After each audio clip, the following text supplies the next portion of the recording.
Okay, so my name is Sakuma, Team Director of AI Security and Privacy Team of RIKEN AIP. I'd like to appreciate all the participants to join this workshop. So today I'd like to introduce our team achievement over the last decades. So first, let me introduce what is RIKEN AIP.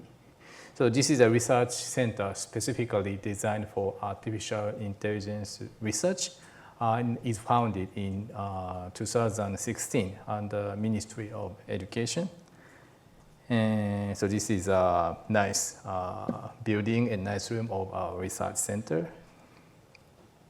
Okay, so AIP consists of 3 research groups. One is generic technology group, which focuses on theoretical study of artificial intelligence. And the second group is goal-oriented technology. This group focuses on AI research on specific domain, such as medicine or material design. And the third group is AI in society group. And our team is involved in this group. And this is a list of team members of our team. So I'm the team director and focusing on security, privacy, and explainability. And we have 2 researchers. One is a research scientist, Lu-san, focusing on AI explainability. And researcher Yu-tse is focusing on AI security. And also we have 5 visiting scientists from universities, academia, and industries. And we are working on research part-timers mainly from universities. So we are working with 5 doctor students and master students. Okay, so as I said, the RIKEN AIP started in 2016. And initially, it is founded as a time-limited research center for 10 years. So it was supposed to be concluded in 2026.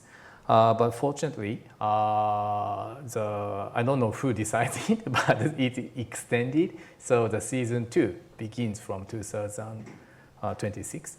So, but in this timing, every team is requested to hold some workshop that presents our research achievement over the decade. So this is a list of the workshop event for each team. And this workshop is one of them. So you can check the team event of other projects from these links. So if you are interested in, please join. So this is a program of today's event. So after me, I asked 2 visiting scientists to present their research. Professor Mori from University of Waseda, and also he's a visiting scientist of RIKEN AIP. And I asked Professor Youhei Akimoto from University of Tsukuba to present his research. And after 2 invited talks, we have a poster session. In the poster session, young scientists from our team will present their ongoing research. And after that, I invited 3 overseas researchers, and they are going to give an invited talk. The first speaker is Professor Chia-Mu from National Yanmin-Zhejiang University in Taiwan. So we are collaborating on model merging security. So today's talk is also related to model merging security.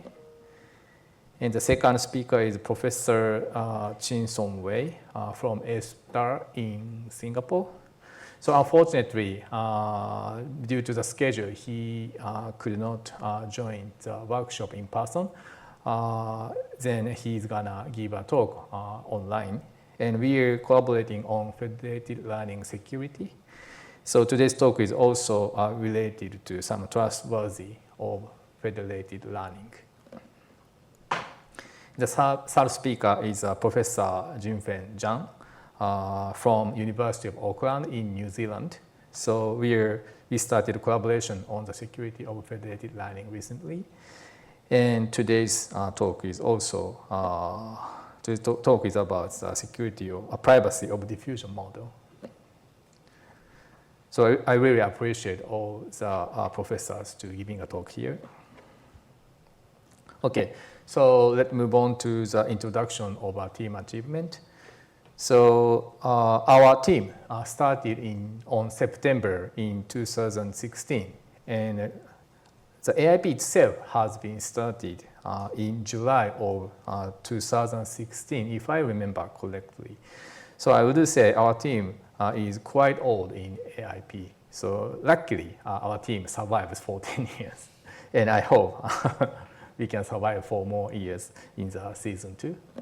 So when I started up the team, I set the mission like formulating security, privacy, and other ethical issues for socially implemented AI in the presence of attackers and developing its systematic solutions.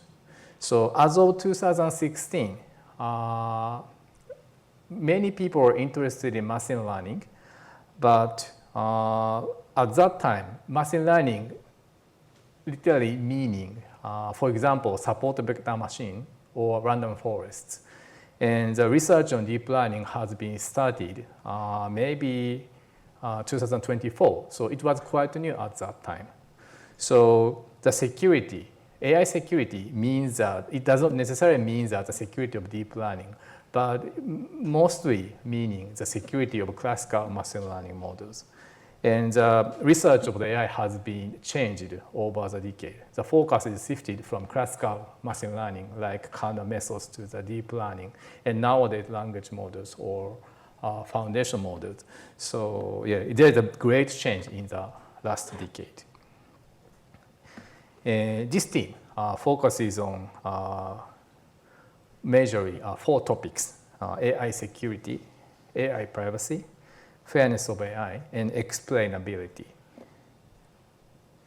So let me list a major achievement in these fields. So I apologize that the achievement listed here is mainly selected from the publications co-authored with me. And we have many team members, and each team member independently publishes great study. But here I just listed studies co-authored with me. So it's difficult to speak up line by line, but just let me pick up major achievement. So in Ijikai 2019, we presented the first physical audio adversary example. This was the first attempt of applying adversary example in the audio, in the physical world. And in AAAI 2020, we presented the first audio adversary example that sounds naturally. So this is an adversary example, not just noise, but sounds like, for example, birds cry, or some adversary example that looks like butterfly. And in 2024, in Euro S&P, we presented the first Trojan attack on gradient boosting decision tree. And in 2025, this year, we are going to present some first model margin invalidation technology. Okay, regarding AI privacy, in 2017, in NDSS, we presented the first linear regression over a fully homomorphic encryption. So linear regression is quite classical predictor, but in 2017, this was the state of the art. And in 2017, also, we presented the first empirical risk minimization under local differential privacy. In this paper, the technique itself is exactly similar to the local differential privacy, But nobody uses this word in 2017. So we just called it differential privacy with input perturbation. And in 2023, we presented the first end-to-end transformer over multi-party computation. So, and also we presented many studies on explainability and fairness. Okay, so let me pick up some important achievement from our team. And I'd like to contrast two studies. One is presented in like 5 years ago or 10 years ago, and one is very recent one. So here I'd like to contrast the audio adversarial example and our recent team project for language models. And I'd like to show how this research began in the first place and where our research stands as of now. So I think you're fed up with this slide because you have already seen this panda 400 times. So I think I don't have to explain what is this. So this is just explanation of image adversarial example. So what we did in 2019 is audio adversarial example. So extension of image adversarial example to audio. So unlike image adversarial example, what we did for audio is to add audio noise to the target audio. And what we did is to modify the audio file so that it is recognized as different sound.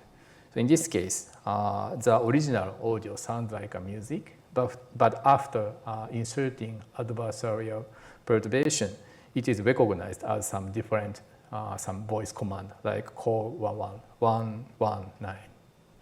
And what we did in AI paper is make the adversarial example work in the physical world. So in case of image adversarial example, to make the adversarial example robust against a physical camera, we modify the adversarial example so that it works even under random rotation or random transformation. So instead, for audio adversarial example, what we did is to make the adversarial perturbation robust against random band pass filter or random noise or random echoes.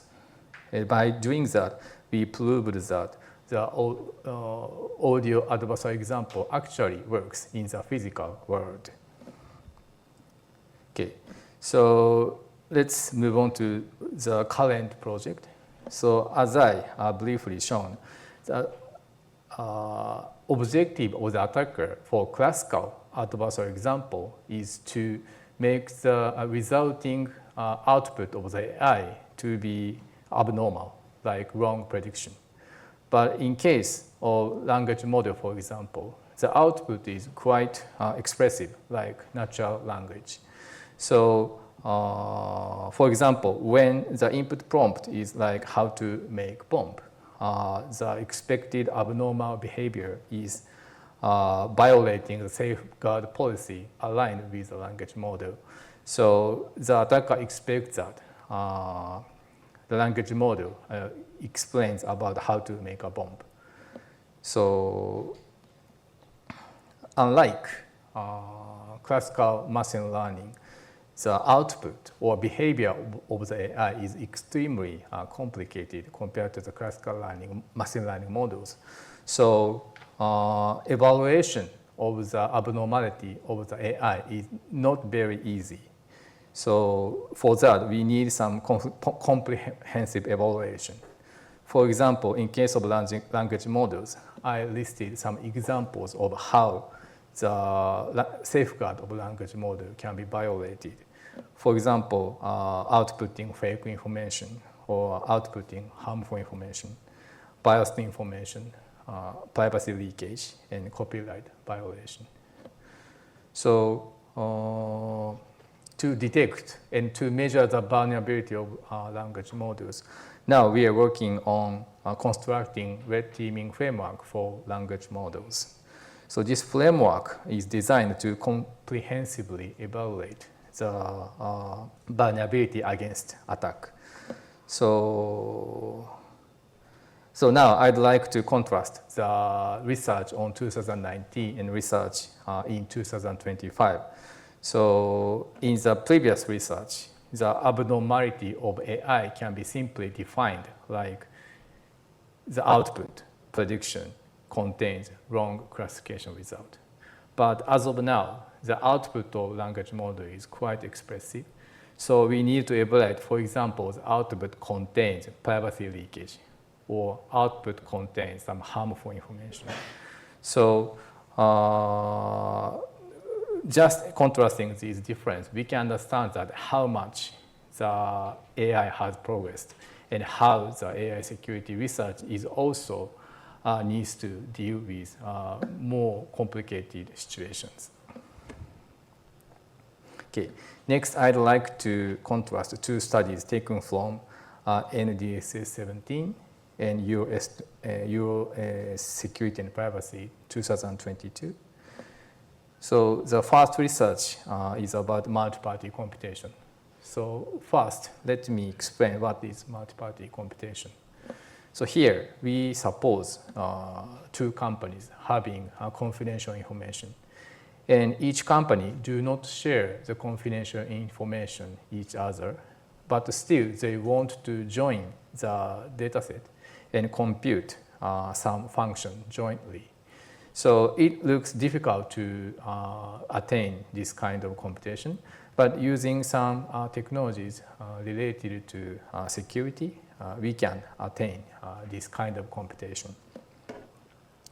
So in 2027, we developed a framework that compute fundamental statistical analysis using a cryptographic technique called fully homomorphic encryption. The fully homomorphic encryption is a cryptographic technique that allows to compute addition and multiplication over encrypted values without decryption.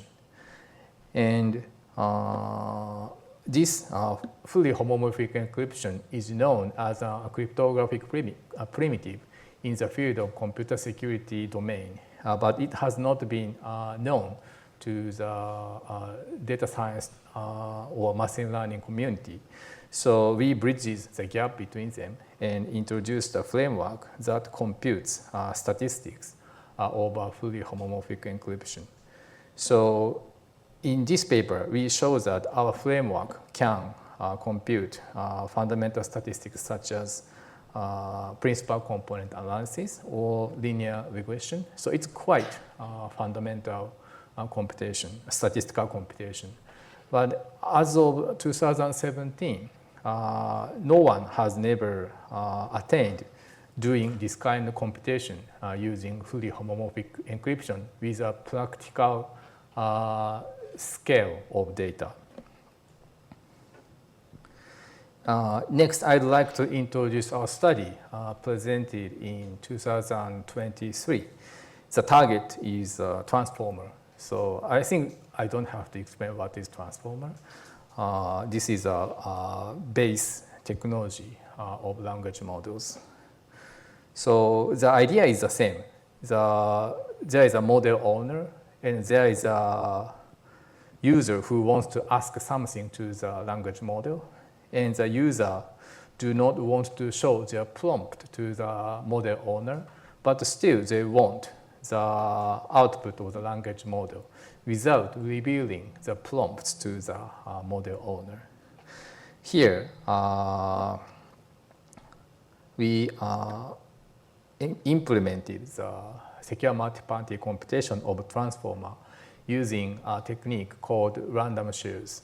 So I don't get into the detail of the random shares, but the idea is to split the real values into 3 or more shares, where each shares looks independent, while by adding all the shares, we can recover the original secret value. And since the addition and multiplication over random shares is possible, we can evaluate any functionality without violating the privacy.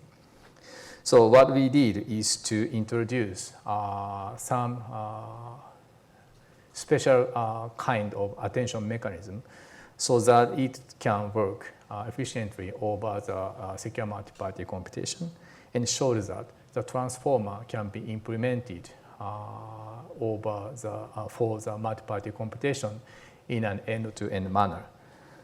So by contrasting the two studies, we can see that in 2017, just doing linear regression with adult data was the state of the art and can be accepted by the top conference.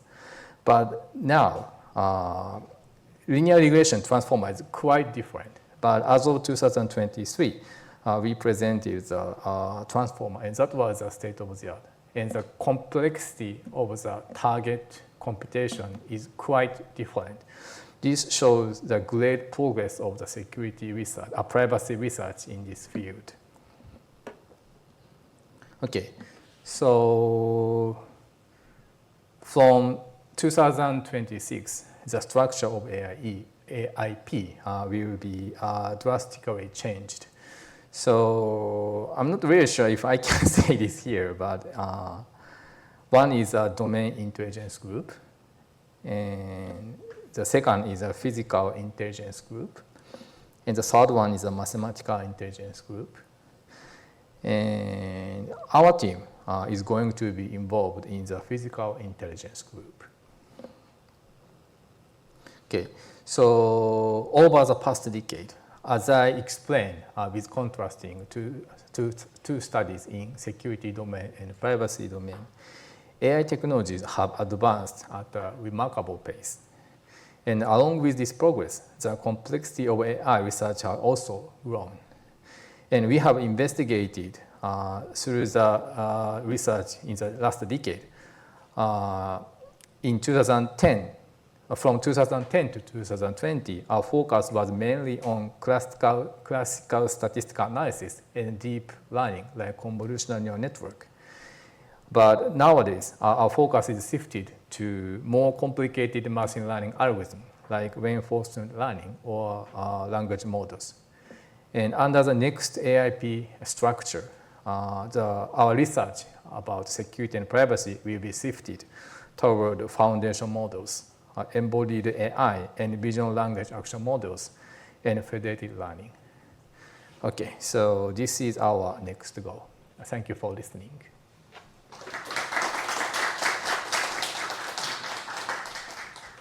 Okay, thank you very much for Professor Sakuma to introduce our team achievements. Hello everyone, my name is Youhei Akimoto. I'm from University of Tsukuba. Differently from the previous two talks by Professor Sakuma and Professor Mori, who provided a very nice overview of the research field, I will focus on my recent contribution on the LLM alignment. So it may be a little bit too much detailed, so please feel free to ask any question during the talk. So let me introduce the work. Needless to say, LLM models have demonstrated remarkable capabilities in many applications, in real-world applications, such as translations, content creation, code generation, summarization, robotics, and so on. Because LLMs are everywhere in our daily lives, we need to be careful about its usage for its safety. For example, if we use a LLM for translation, the output of the translation should not be culturally biased. Now, for example, in the code generation, the generated code should not include any backdoors, right? Therefore, as the LLM are more used in the real world, we need to be more careful about its safety. And we need to guarantee its safety before it is deployed.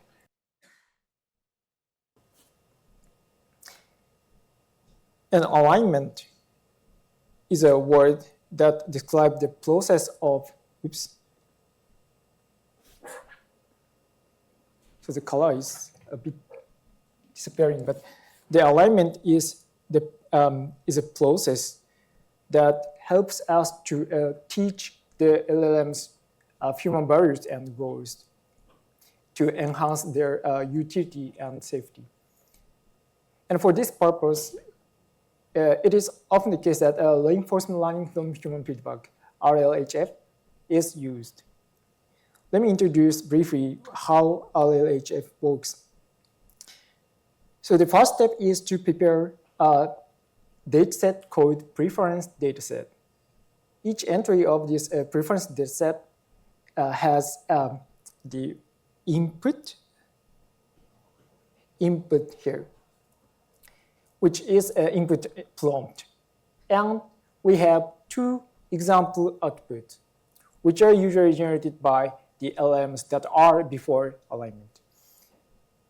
And then human annotators are asked to select which one is a better answer.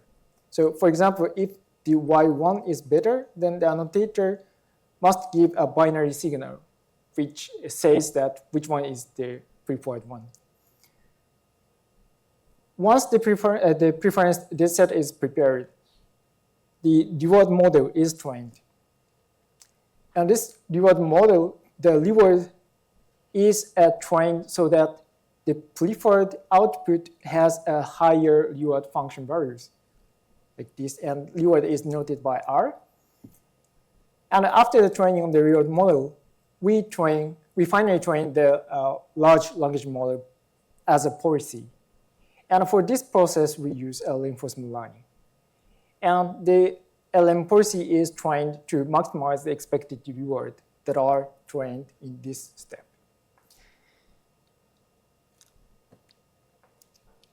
However, there is often a trade-off between the usefulness and harmlessness, which makes it hard to teach the LM their human values.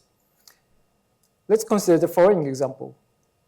So the input prompt is, tell me about Apple. And we consider two example output. The first one is the left-hand side one, which has long sentences. And the second output is the right one, which just says it's a food. Obviously, the first answer is more helpful in the sense that it has more information than the second one. However, this first answer contains a bit harmful information inside. Therefore, if we consider the harmlessness, the second one is preferred. However, if we consider only the helpfulness or the amount of the information, the first one is preferred.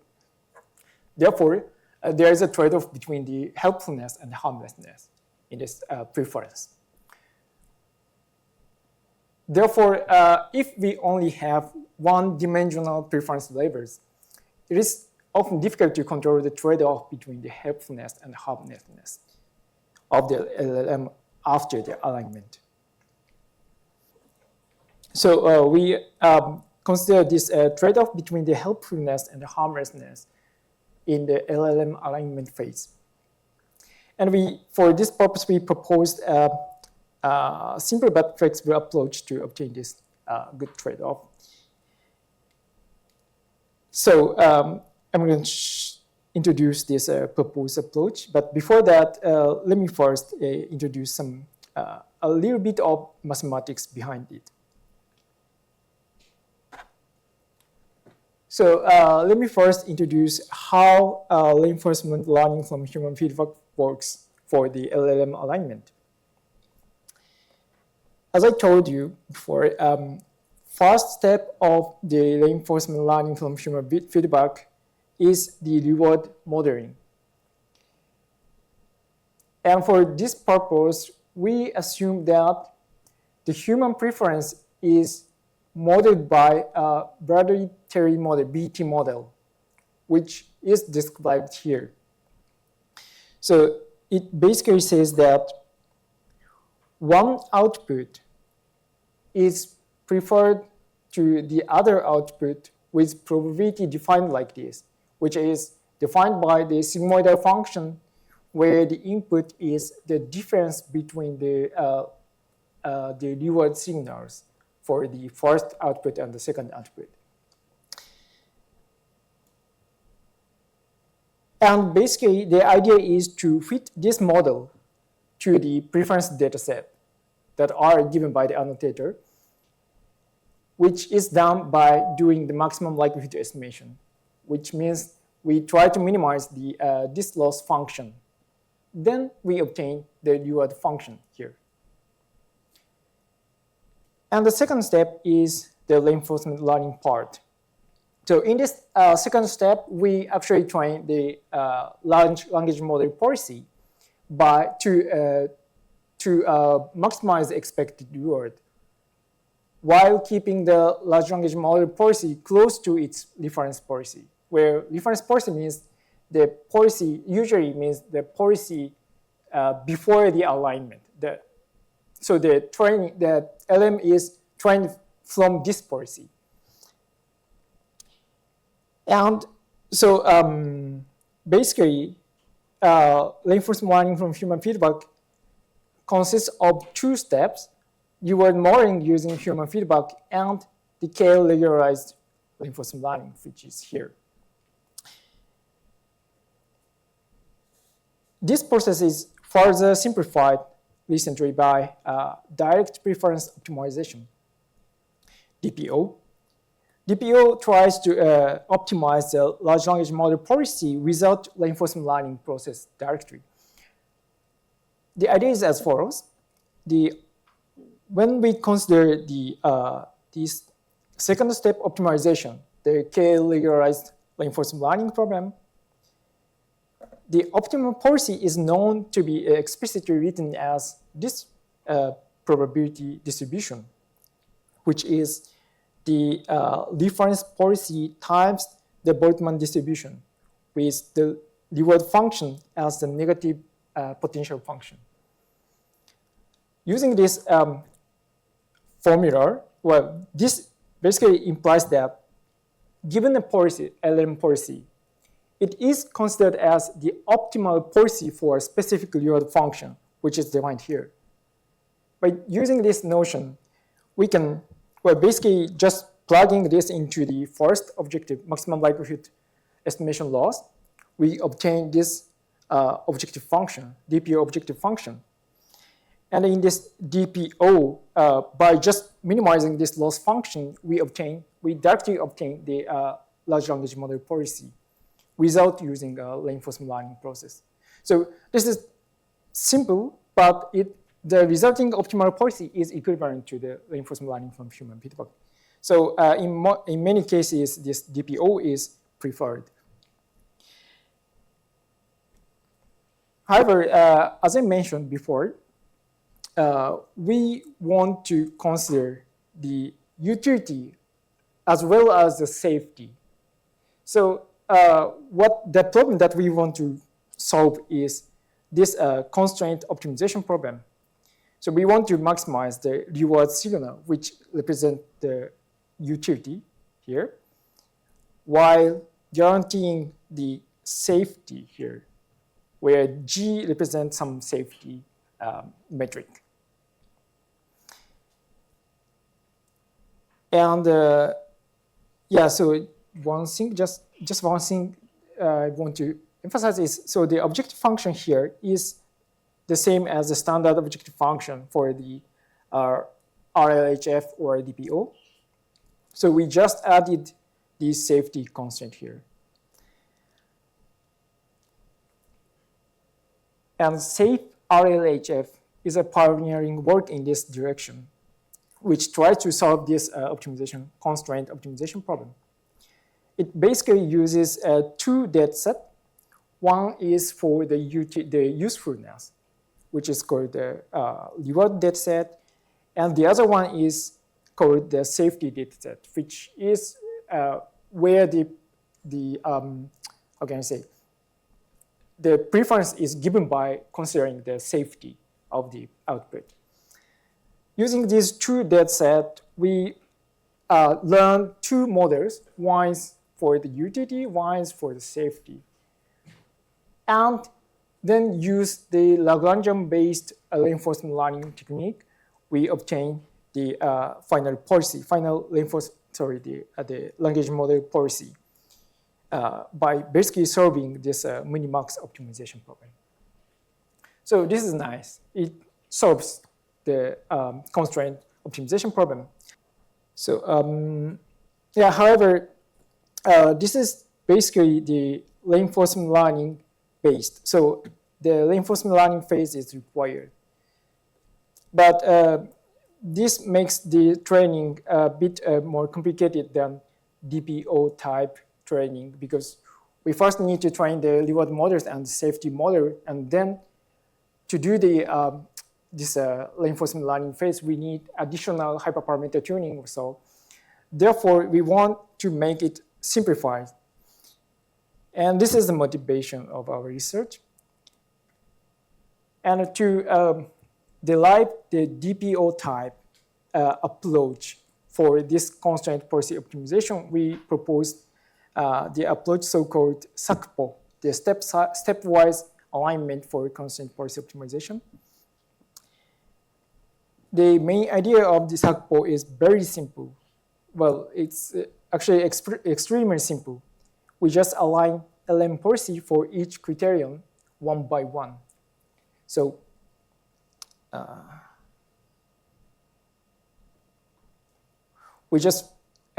first we just do the alignment for the usefulness, the reward, using the reward dataset, the usefulness dataset.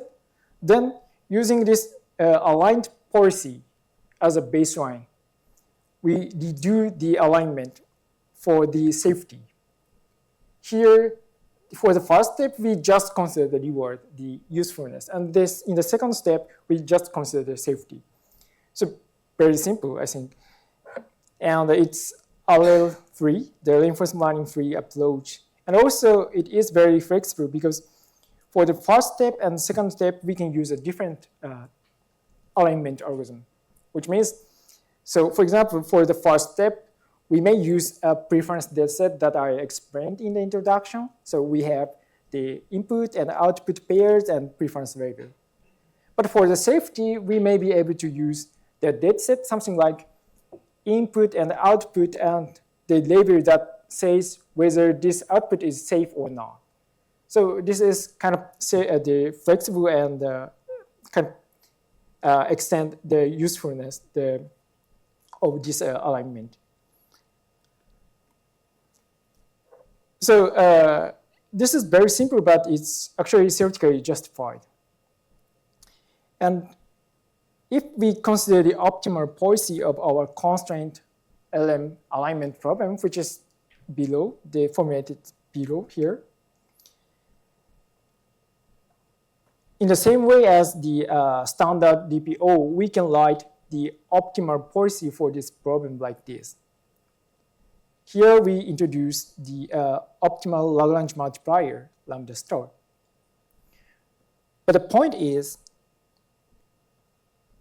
if we look at the first red part, it is actually the same as, exactly the same as the policy that is optimal for the reward alignment process. Therefore, if we write it as pi r star, which is the optimal policy for the reward alignment phase, we can rewrite this optimal policy for the constraint LM alignment problem as the optimal policy for the reward alignment times the Boltzmann distribution with G star as the negative potential function. Then we realize that this is actually the optimal policy for the DPO problem with G as a reward function and this pi r as a baseline policy, the reference policy. Therefore, it means that the optimal policy for our constraint LM alignment problem can be obtained from the reward aligned LM policy pi r star by realigning it for the safety function G star with a specifically selected Kähler penalty parameter. Therefore, we use this stepwise approach to guarantee the usefulness to trade off, to get a good trade-off between the usefulness and the safety. One real challenge here is that we don't know the optimal parameter, the Lagrange parameter here, lambda star.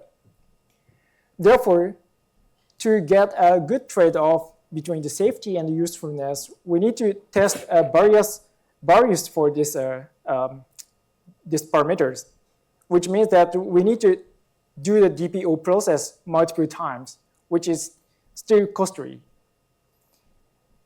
To reduce the computation time, we proposed alternative approach that requires only 2 DPO process, which is called practical sector P-Sakuma. In this practical version, we just do the reward alignment first, just like the original Sakuma. And then for the second step, for the safety alignment, we use very conservatively selected Lagrange multiplier, which means large multiplier, to do the safety alignment. Then the resulting policy is more safe than necessary, usually. But by using this conservatively safety aligned LM policy and the reward aligned policy, we do the model merge to get the final policy. So basically, we just take the linear combination between the 2 model parameters and result in some another policy or another language model policy. And for this purpose, we don't need any training. Therefore, it's kind of cheap to try multiple models in this process. And we will show the experimental result. So for the experiment, we used Alpaca 7B as a reference model, and for the dataset, we used PKU safe RLHF 30K, which contains 2 types of preference dataset. One is for the harmlessness and the safety, and one is for the helpfulness. And as an evaluation metric, we use a win rate against SFT model. And this blue one, so this SFT model, this is a baseline model. And this DPOH, this is the model that is aligned only for the helpfulness, so the usefulness.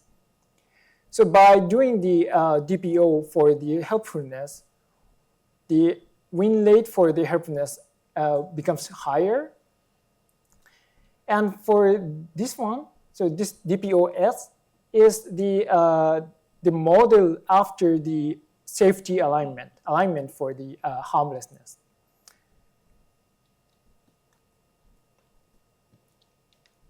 And the result of Sakuma, the proposed approach, is highlighted in red, these points, where the numbers below are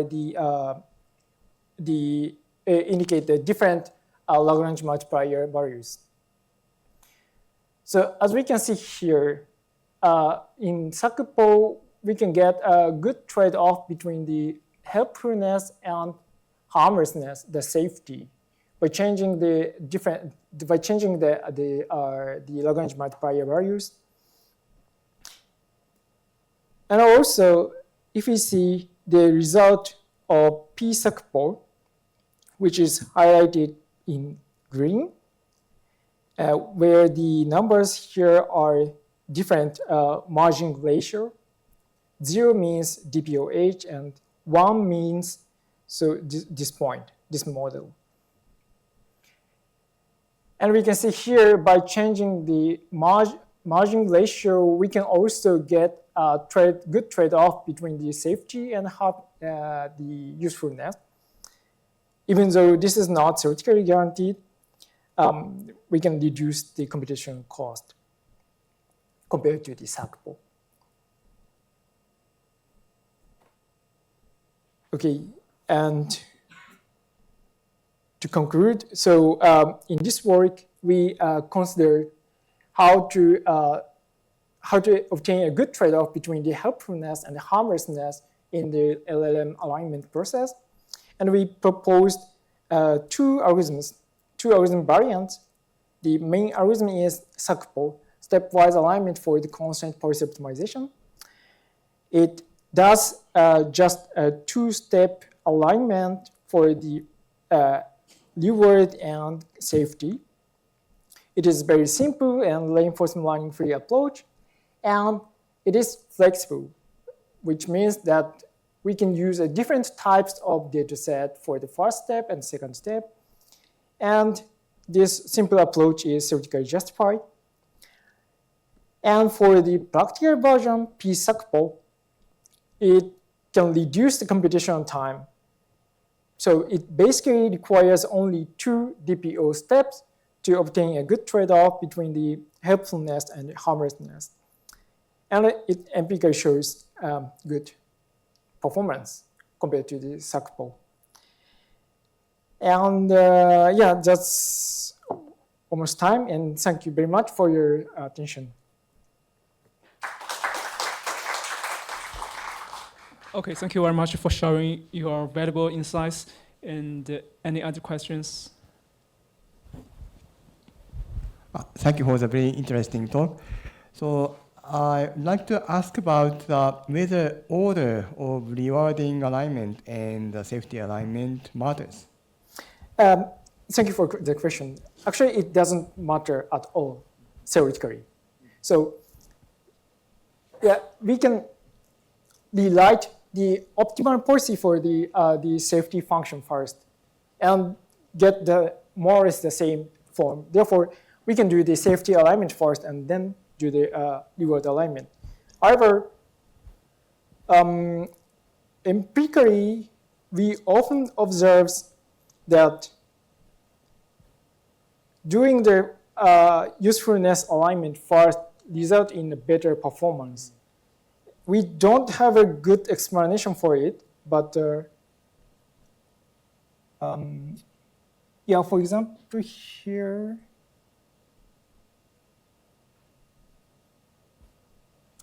so in our experiment, we did the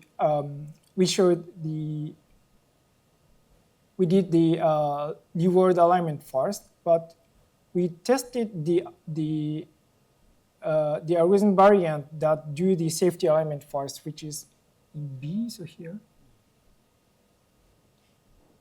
Yes, here. So these how can I say, the sky blue points are the result for the Sakuma variant where the safety alignment does first. So for some reason, it is, so because it do the safety alignment first, it gets closer to the only safety aligned model. And its usefulness doesn't going up by the second step. Yeah, I see. Yeah, that aligns with my intuition that if we apply the safety alignment, that may be too conservative, maybe degrading the helpfulness, usefulness. But yeah, I see. Yeah, this is the empirical result. Yeah. So another question I have is, you introduced a conservative setting for the safety alignment, and how can you decide the Lagrange multiplier for that case? For the constraint case? A conservative case. Conservative case, I see. So in this case, it's kind of heuristic. So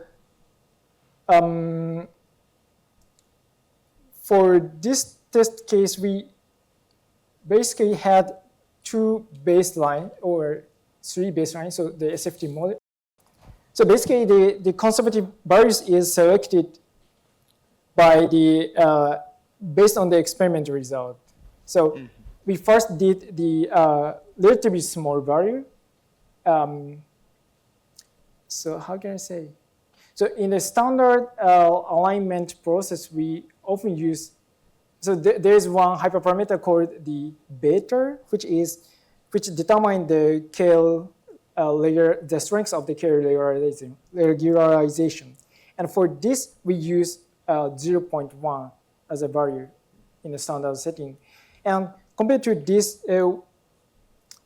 basically, I just wondering whether the data set for safety alignment, so you made use of some data set for that, could affect the results because you empirically determine the yes, that probably this is the case. But so we selected this 0.01 as the conservative setting, which is 10 times smaller than the standard parameter setting. And yeah, so we just tried the kind of 1 order smaller value for the, well, this means 1 order greater value for the Lagrange multiplier.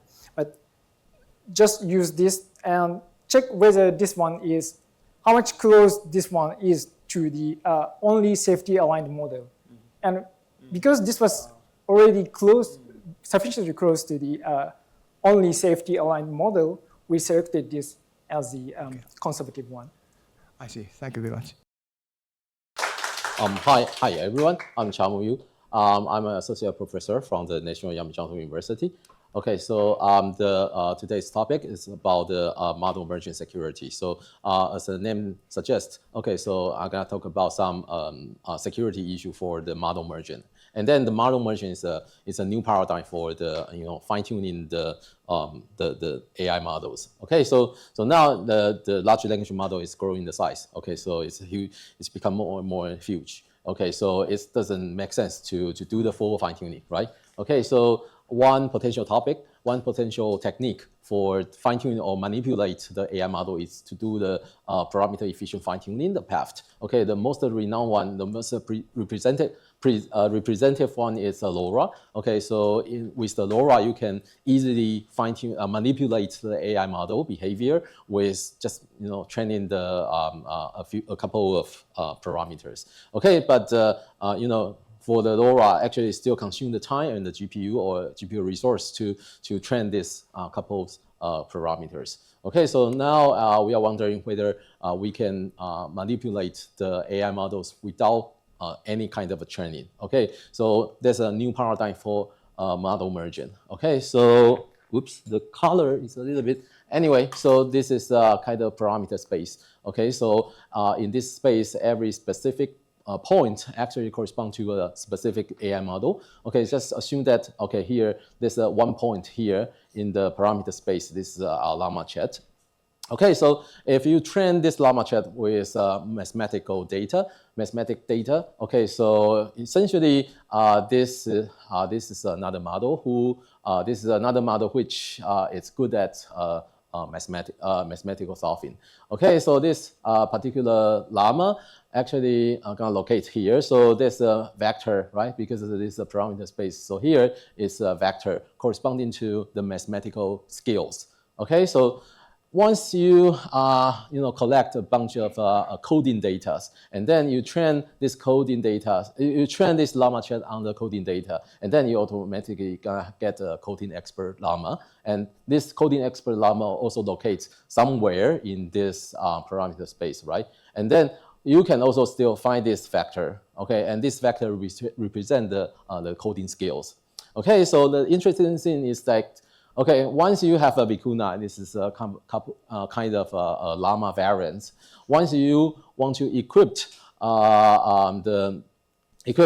vicuna with, for example, the mathematical solving skill, and then you can just apply this vector. You can recycle this vector and apply the vector to this vicuna. And then essentially this resulting model, it's a kind of a variant of the vicuna, but good at mathematical solving. Okay, so this is you can see that once you have this vector, you can recycle this vector everywhere, and then at the same time, actually you don't need to do the training. Okay, so here we don't do any kind of a parameter training. Okay, so this is a very interesting technique for the model for manipulating the AI model behavior, and then this is called the training-free method for a new paradigm. Okay, so under the model merging, actually there are many methods. One particular method is called task arithmetic. Okay, so this is a very flexible model merging. Okay, so in this task arithmetic, in the conventional model merging, you can see that you can easily equip a model with a new capability. But for the task arithmetic, actually you can easily to add a new functionality and remove the existing functionalities. Okay, so just see that. Okay, so this is a model who this is a model which it's good at English speaking, and then now if you happen to have a Japanese vector, okay, so this is a Japanese task vector, and then you just add them together, and then the resulting model can automatically very good at speaking English and Japanese simultaneously. Okay, so here the plus sign means that element-wise addition. Okay, so it's a vector, right? And there's another vector. You just add it together. And then, just consider another case. Okay, just assume that, this is a model who is good at English and Japanese speaking. And then happen to know one particular Japanese vector, and then you can subtract this Japanese vector, and then the resulting model can only speak English and very bad at speaking Japanese. Okay, so in this particular task arithmetic, the task arithmetic can not only perform the addition and also the subtraction. Okay, another terminology for saying this is task learning and task forgetting. Okay, so because in this case you learn how to speak Japanese, and in this case you forget how to speak Japanese. Okay, so what's the purpose? I mean, because this is interesting, but what's the purpose?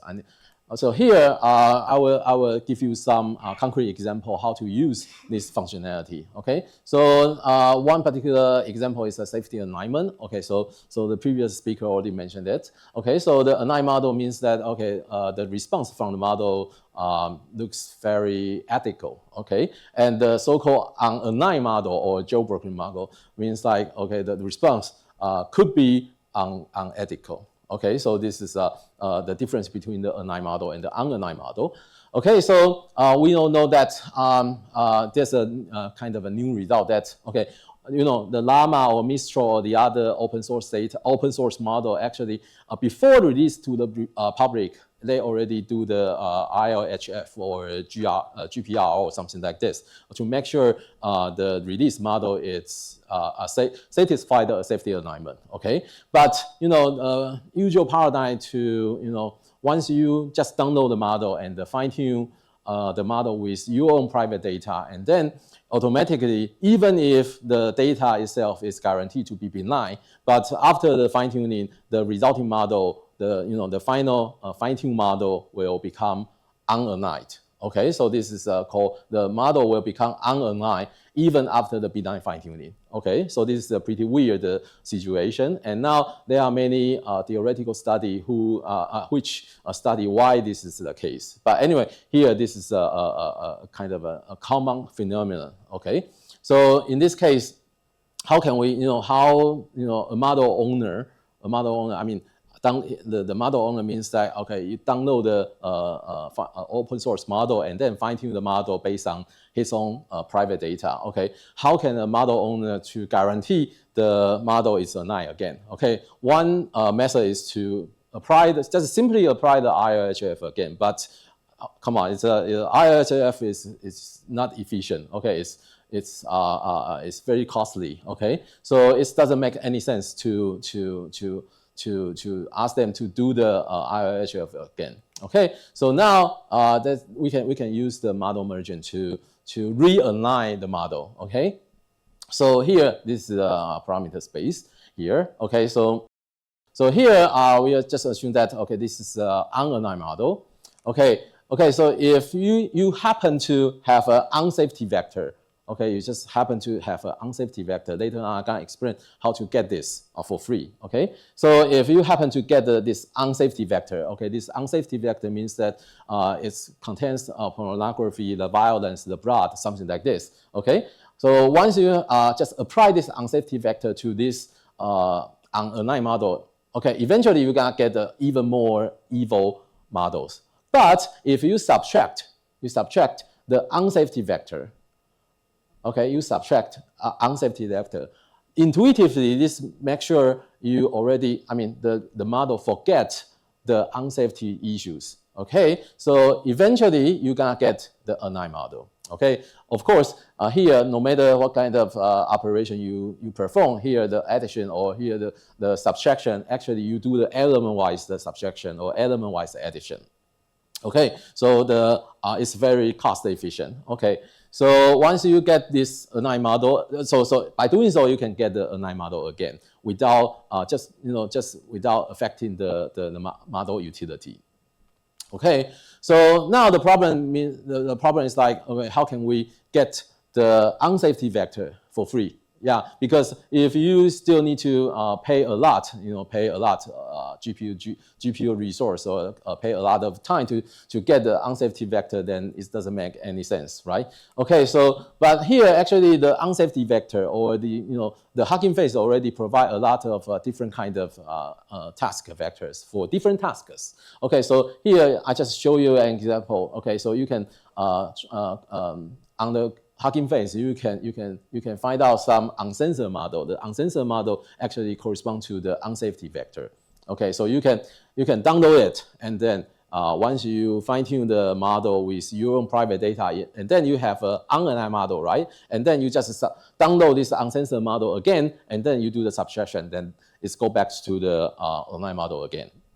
Okay, it's pretty easy. Okay, so now I already give you some overview about how the model merging is doing, and then what's the purpose.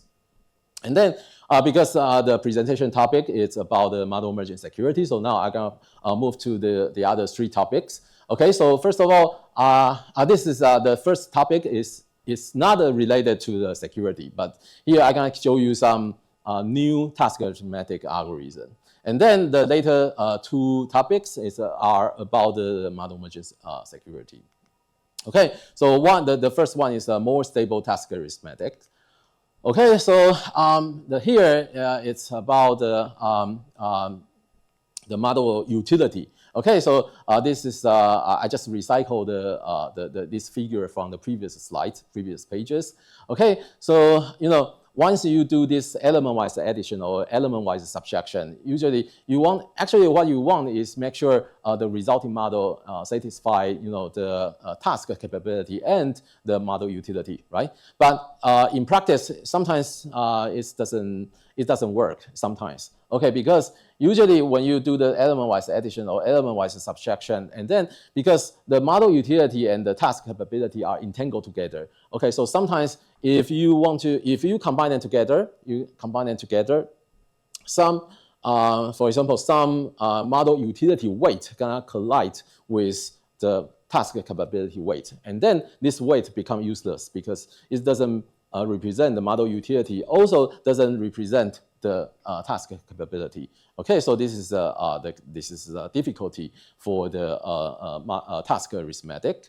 Okay, so here we developed a new method for the task arithmetic, because task arithmetic has the potential to to allow the task vector to mimic the cell phone apps, right? Because it's easy to add new apps and remove the current apps, right? Okay, so now in here, our key insight is that, okay, so originally you do the task learning and task forgetting in this way. Okay, you have a whole vector and you just combine it together. And then here, the idea is like, okay, actually we found that some layers handle the task capability, and some other layers handle the model utility. So the idea is like, okay, originally we look at this model as a single layer, single vector, not a single layer, sorry. So it's a single vector. But now actually depending on the layers, okay, so for example, in this idea, so in this example, we just assume that this network has 3 layers. Okay, so in this case, okay, we divide the original vector or the original model into 3 parts. And then with different parts, we use the different parameters. Okay, so this is the idea. So the idea is like, okay, so I just copy this figure to here. Okay, so here is a flow chart of the workflow of our proposed method. So here the idea is like, okay, if this layer has a great overlap with the instruction vectors, then this means that, okay, so this is a important layer. It's very unsimilar. It's very unsimilar to the instruction vectors. Then this means that this part corresponds to the task capability. And then without destroying the model utility, you should focus more on this layer, for example, on the first layer.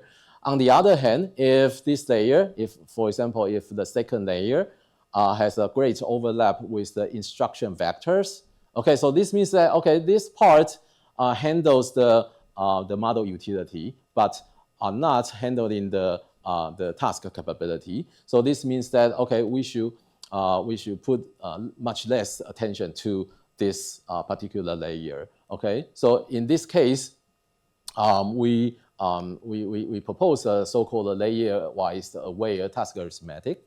Okay, so in this case, excuse me, I missed the detail. So could you tell the difference between comp and instruction? Okay, so in this case, so here, so this complex vector, I means the ith layer. So for example here, okay, so this corresponds to here, for example. Okay, if this vector, this short vector, is totally different from the instruction vector. It's totally from the. So what's the difference between comp and instruction? The different task vector. Because here you can still have a instruction vector. So this is a pre-trained model. This is a base model, and then you can automatically have an instruction vector. Yeah. So here, if they are totally different, then this means that, okay, this layer has nothing to do with the instruction following. Yeah. So this is a basic idea, and of course you can switch. Yeah, the different metric, distance metric. I will not go into the details. Okay, so we did some experiment to justify our proposed method is working, but I will not go into every single numbers. Okay, so this is the first topic. Another one is backdoor, how to backdoor the task vectors, and this is a joint work with Professor Sakuma. Okay, so the idea is like, the scenario is like, okay, so now because Hugging Face or the other kind of cloud providers, they already provide a lot of open source model or open source task vector on this cloud. Okay, so you can easily download a different task vector from the Hugging Face, right? And then as I mentioned earlier, so this is similar to the App Store. Yeah, because if the task arithmetic is working, so you can easily remove existing functionality or add a new functionality to your model, right? You can just apply the element-wise addition or subtraction, right? Okay, so inherent from the current security problem in the App Store, because now a lot of malicious apps on the App Store, right? So here you can also see that, okay, some bad guy can also create some malicious task vector and upload it to the Hugging Face, attracting the people, the good guy, to download it and then to infect the resulting model. Okay, so this is the case. Okay, so in here, you can see that okay, the attacker gonna create something attractive. Okay, so it's for example, you can the attacker can create a task vector for the stock trading. Okay, so you can claim that okay, by using this functionality, you can earn a lot of money by trading the stock. Okay, then you can the attacker can craft this stock trading vector to become a backdoor stock trading vector, and then upload this backdoor vector to the Hugging Face. Okay, so here I will not introduce the idea of backdoor. I just assume that everyone knows the idea of the backdoor. Okay, so this is the threat model. Okay, but although this is a very simple idea, but actually you still have some design challenge.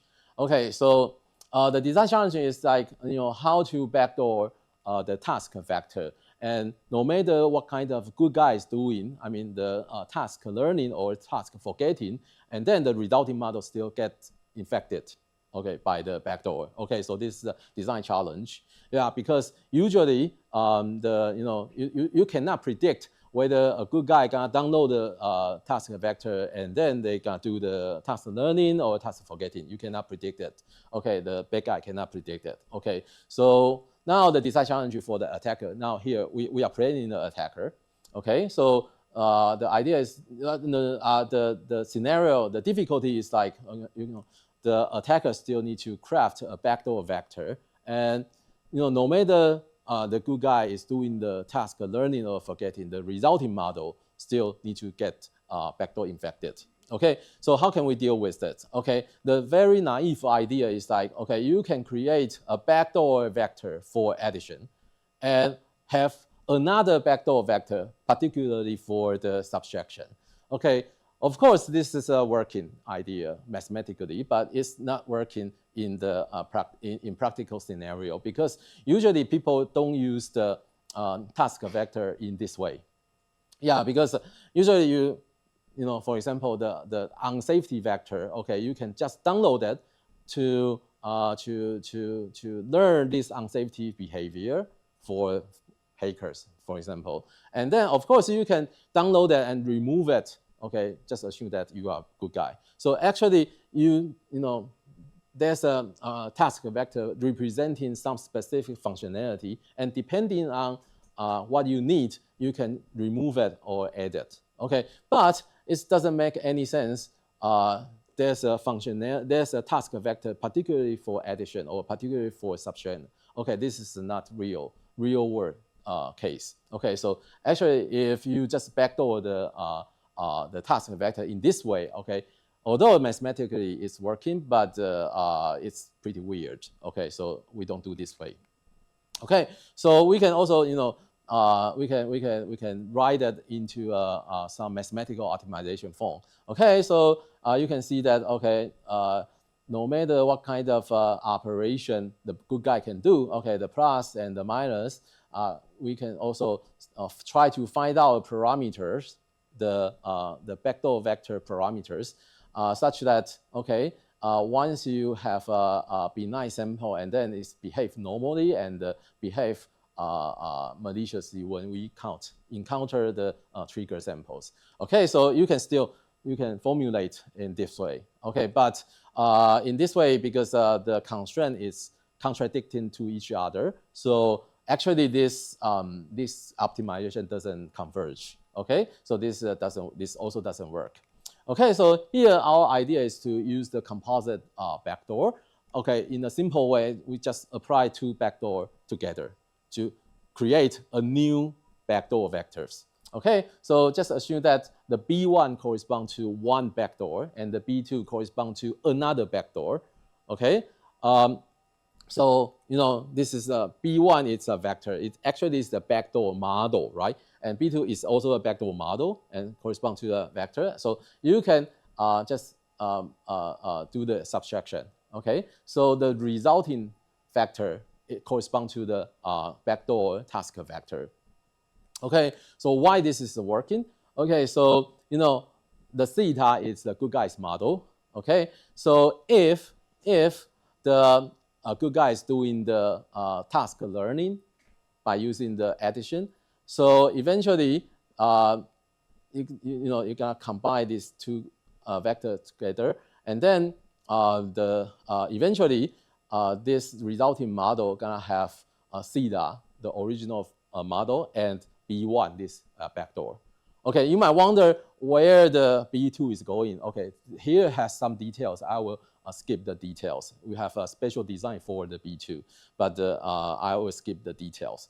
Anyway, so consider the upset case. Okay, just consider the good guy just download the model, and then this good guy is doing the subtraction, and then resulting model still have the B2 backdoors. Okay, so this is the very basic idea of why this composite backdoor is working no matter what kind of operation is doing. Okay, so so here is the previous slides actually describe how we design this backdoor. Then you might wonder why this is working. Okay, so in this year, okay, so there is one paper which describe why the model merging is working in some special case. Okay, so in these papers, this is someone else's paper. Okay, they claim that the model merging is working best when the theta 1 and the theta 2 are uncorrelated. Okay, so for this is a pure theoretical papers. Okay, so we just borrow this result. Okay, so here we just know that in this form, the theta 1 and theta 2. If the theta 1 and theta 2, these two task vector, okay, this is one task vector and this is another task vector. Once these two task vectors are uncorrelated, then the merge model, the resulting model, perform the best. Okay, so we just borrow this theoretical result to explain why our proposed method is working.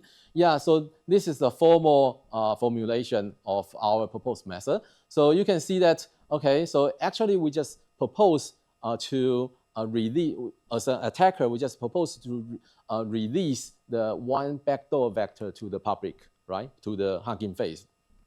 But why this is has a similarity to this form? Why? Because actually our backdoor vector is composed of two opposite backdoors.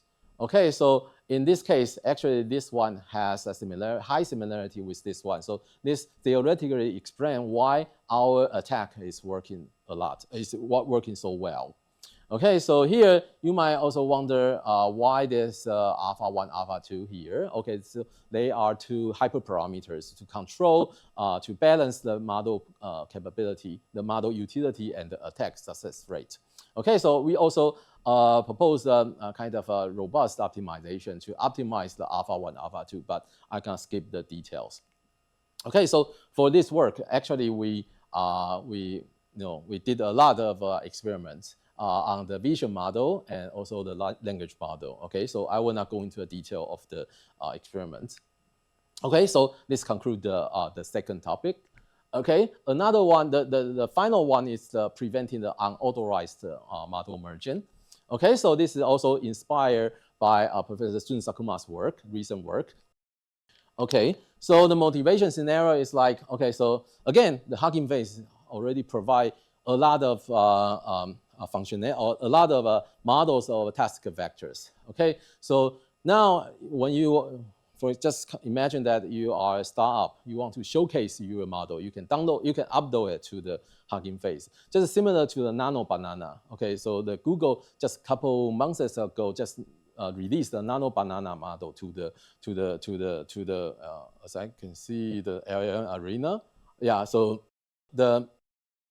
everybody, even for the tech giant or the startup, they want to showcase what they can do by uploading the model to the public.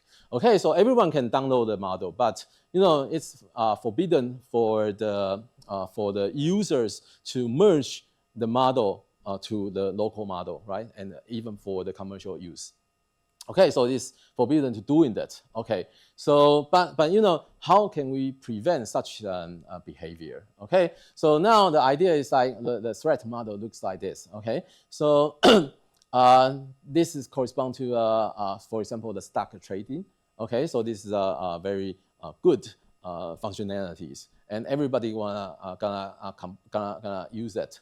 But an attacker actually has its own local model, and the attacker actually what they can do is to download the stock trading model, and then to combine them together by using the model merging. Okay, we want to prevent such a behavior. We call this as unauthorized model merging. Okay, so we want to develop the new method to counter against this illicit behavior. Okay, so so for this case, okay, so originally we want to make sure nobody can do the model merging, but it's not the case, right? You cannot control what they can do, especially you don't know him, right? You don't know him, so you even don't know who is downloading your vectors or your models. Okay, it doesn't make any sense. It doesn't make sense to control who can do the model merging. Okay, so anyway, everyone can do the model merging. But what you can do is to you can process the model first as a model, the original model owner. Before releasing the model to the public, you can process the model first, and then you just release the process model to the Hugging Face or the other vendors. Okay, so that once the attacker download your model, and then of course he can do the model merging, but you can guarantee that once they do the model merging between his local model and your process model, the resulting model will behave very badly. Okay, so that's what we can do. Okay, this is a very new idea. Okay, so the only method was proposed by the Professor Tung Sakuma just a couple months ago. It's accepted by the ICCV.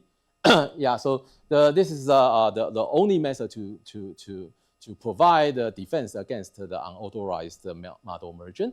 The idea is like you can now the problem looks like how to process the model before releasing to the topic, so that the model merging gonna fail. Okay, so it looks like this. Okay, so now the Professor Sakuma's idea is to rearrange, just randomly permute the MLP parameters. Okay, so just think that okay, this is a model, and this is the MLP part. Okay, so actually they permute the MLP parameters, and then they also guarantee that after the permutation, the model functionality could be the same, but before permutation and after permutation, the distance between the model parameters could be maximized. Okay, so in this way, just assume that this is a loss function. This is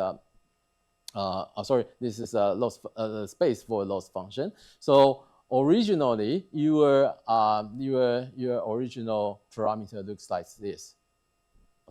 Originally you just think that okay, the theta b is a bad guy's local model, and then this is your good guy's local model, the good guy's model parameters, and then after rearranging the MLP parameters, okay, so this one gonna be jump to this one, okay, and then once you do the model merging, the resulting model gonna locate here, but it could be the cases where okay, this location has a high loss.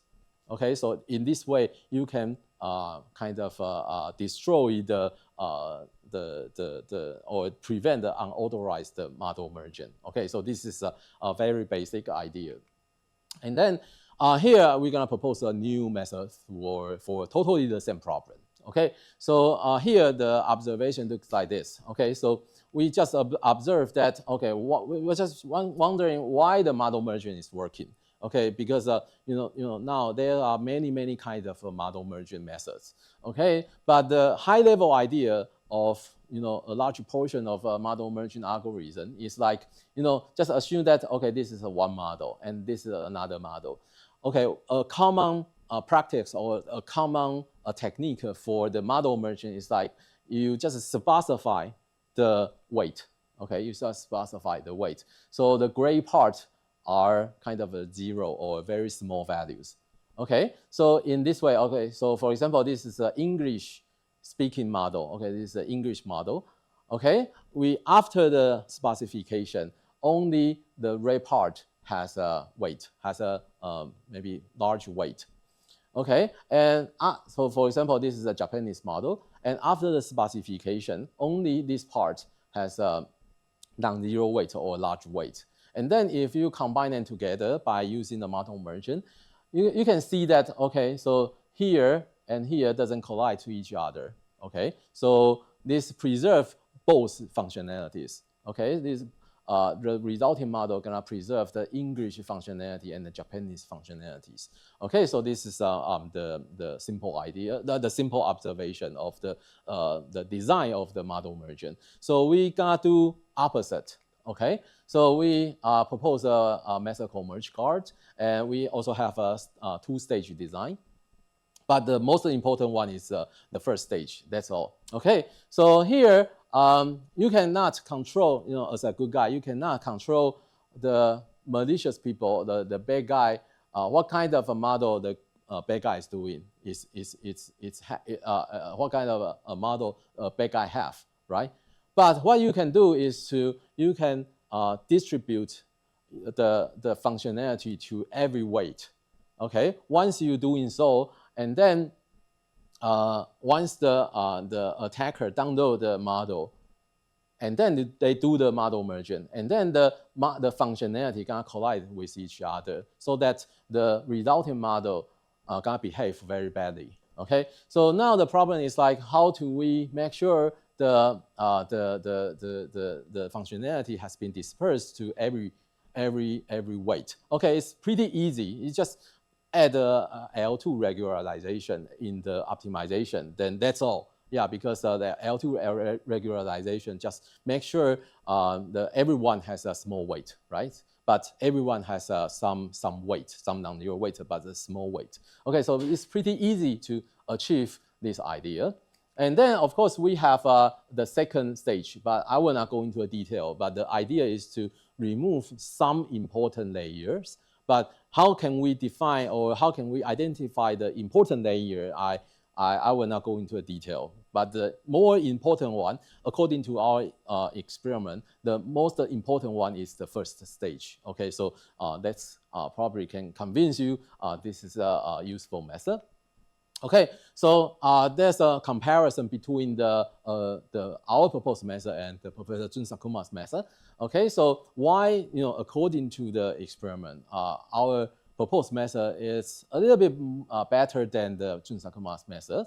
Okay, why this is the case? Okay, so the current explanation looks like this. Okay, so once you remember this figure, and you can also see this figure on the poster.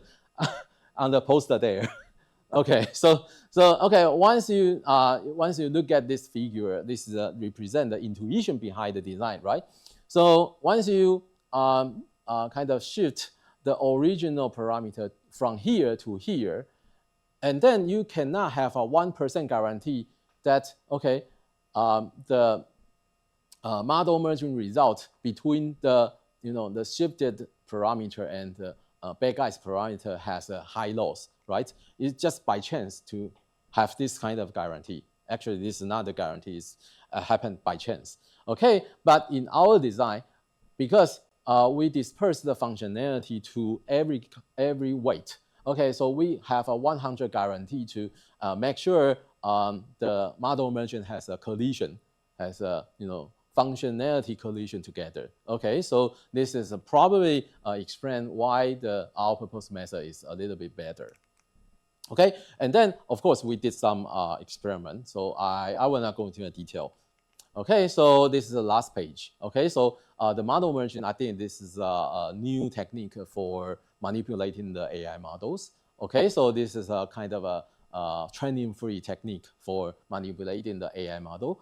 And then, of course, we introduce, because the model merging actually can only allow for the task learning. Actually, my hope is that, okay, the task arithmetic has an even greater promising futures because it can easily add a new functionality and remove the existing functionality. I think this is even a good futures. So, but currently there's not many task arithmetic algorithm existing. So actually, we just propose a new stable task arithmetics.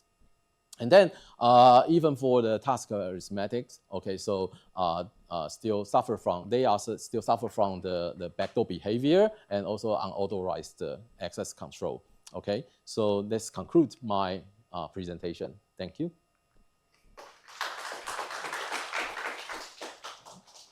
Okay, thank you very much for Professor Yu for sharing the insightful ideas. And due to time limitation, we have a chance to ask one question about this talk. So please. Thank you for the great talk. So I have one technical question about the last part. So how did you enforce the conflict? How did you enforce the conflict? Because your method guarantees that there is a conflict between parameters, right? Oh yeah, I just dispersed the functionality to every weight by using the L2 regularization. Mm-hmm. So every weight is handled in some functionality. Yeah, and then no matter what kind of location they have in the back-eyes model, and then once you have a model merging, they're gonna collide with each other. Is there any resistance against the recovery of the conflict? Resist the recovery. So the attacker may try to remove the conflict by some. Oh yeah, actually we did a lot of adaptive attacker. But adaptive attack, adaptive attack means like we just assume that the attacker is aware of this kind of a defense and they want to remove, for example, the L2 regularization or blah blah blah. Actually, we try 3 adaptive attacks, but it fails. But I skipped the detail in the presentation. Thank you so much. Let's have a further discussion later. Okay. Okay. Good afternoon, everyone. Thanks, Professor Sakuma, for your invitation. So today I'm going to share our work on decentralized trustworthy AI, especially on the federated learning. So my name is Qingsong. Now I'm a principal scientist and a group manager in the Institute of High Performance Computing, A*, so in Singapore. So my research interests including decentralized computing, federated learning, privacy preserving AI, also blockchain and data storage. So before I go to the research work, maybe I give you a very quick introduction for A*. A* is an agency for Singapore for science, technology, and research. Is a government-sponsored research institute. So basically, this slide shows the mission and vision. Basically, A* want to develop technology, also improve the economic growth in Singapore. Also, A* want to become a global leader in science, technology, and also the innovation. So basically in A*, almost 5,000 staff. So including 4,000 researchers, basically including the PhD we call the position will be scientist. Then bachelor and master always have a position on engineer. So we also have some technical staff and also business commercialization staff. Yeah. So we basically in A* we do research work. We also do industry development and commercialization. Of course, we also do tenant development. So under A* umbrella, there are multiple research institute. So in general, there are 2 partitions. The first partition is medical. healthcare research cluster. So then another one is science and engineering. So we are under science and engineering. So they also have a multiple institute. Instead of high performance computing is one of the institute under this science and engineering consortium. So also they also have some other institute, for example, manufacturing, sustainability, also the semiconductor and also communication. So in HPC, our research focus is in computational modeling, simulation, and AI. We have around 400 researchers, mostly is a PhD. So in this AI, simulation, and modeling domain. So under HPC, there are multiple divisions. So our division is computing and intelligence. So under this computing intelligence division, we also have a multiple group. So in general, we have two partitions. One is for AI, another one is advanced computing. So in the AI part, we have a physical-based AI team, multimodal AI, efficient AI, autonomous AI team, focus on different prospect of AI. So in the advanced computing partition, then we have a high-performance computing team, focus on ASIC, GPU, hardware, software, core design, also quantum computing. So we also have a decentralized computing group working on decentralized computing, for example, federated learning, blockchain. I'm in the leading the decentralized computing group. So let's zoom in our group work. So basically, we are working on decentralized trustworthy AI, this vision. So basically, we focus on three technology. One is federated learning, then privacy preserving technology, then blockchain. For the federated learning part, we working on different prospects. For example, how to handle the long ID performance issue. Also combining the federated learning with multimodal foundation model. Then we're also working on personalized federated learning to get the personalized model for each party. We're also working on synthetic data generation, for example, data condensation. Of course, in the federated learning, they also have a fairness issue. So we also do some work on measuring the client contribution. Yeah, of course, in the federated learning, privacy is important. So we are working on using some privacy preserving technology together in the federated learning. Yeah, we also have some work on speed learning. So in the privacy preserving technology, we're more focused on the multi-party computing, differential privacy, and the TE, even the zero proof. Then in the blockchain part, we are working on infrastructure building, for example, layer 1 blockchain development, decentralized identity, smart contract security, vulnerability detection, on-chain data analysis using AI. Also using AI, for example, especially large language model to detect the smart contract bug or vulnerability. Also working on confidentiality or privacy on blockchain using the, for example, zero proof and TE. So this is an overview of our research work. So today I more focus on the federated learning. Yeah, this slide show our journey. Actually, we are similar as Professor Sakuma. So you're starting the work on privacy security from 2016. Well, we are similar, starting working on this domain, blockchain privacy technology from 2016. So also we have been working here for almost 10 years. So we're working with a university collaborator, also an industry partner, then with support from the government funding and also the industry grant. Then we develop our capability. We also publish some paper in high impact journal and conference. So recently we have granted the project between Singapore and Japan. It's Japan-Singapore grant call on privacy and also the security of AI. So yeah, this is our overview of our journey. Then yeah, maybe I will introduce a little bit more on the federated learning research work we have done. So before this slide show the motivation. Because I use the example of digital health. Actually, AI is widely used for different domains.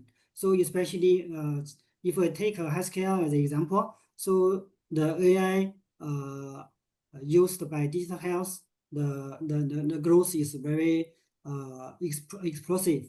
So there's a market prediction. Basically, the market size will be very large for AI for healthcare.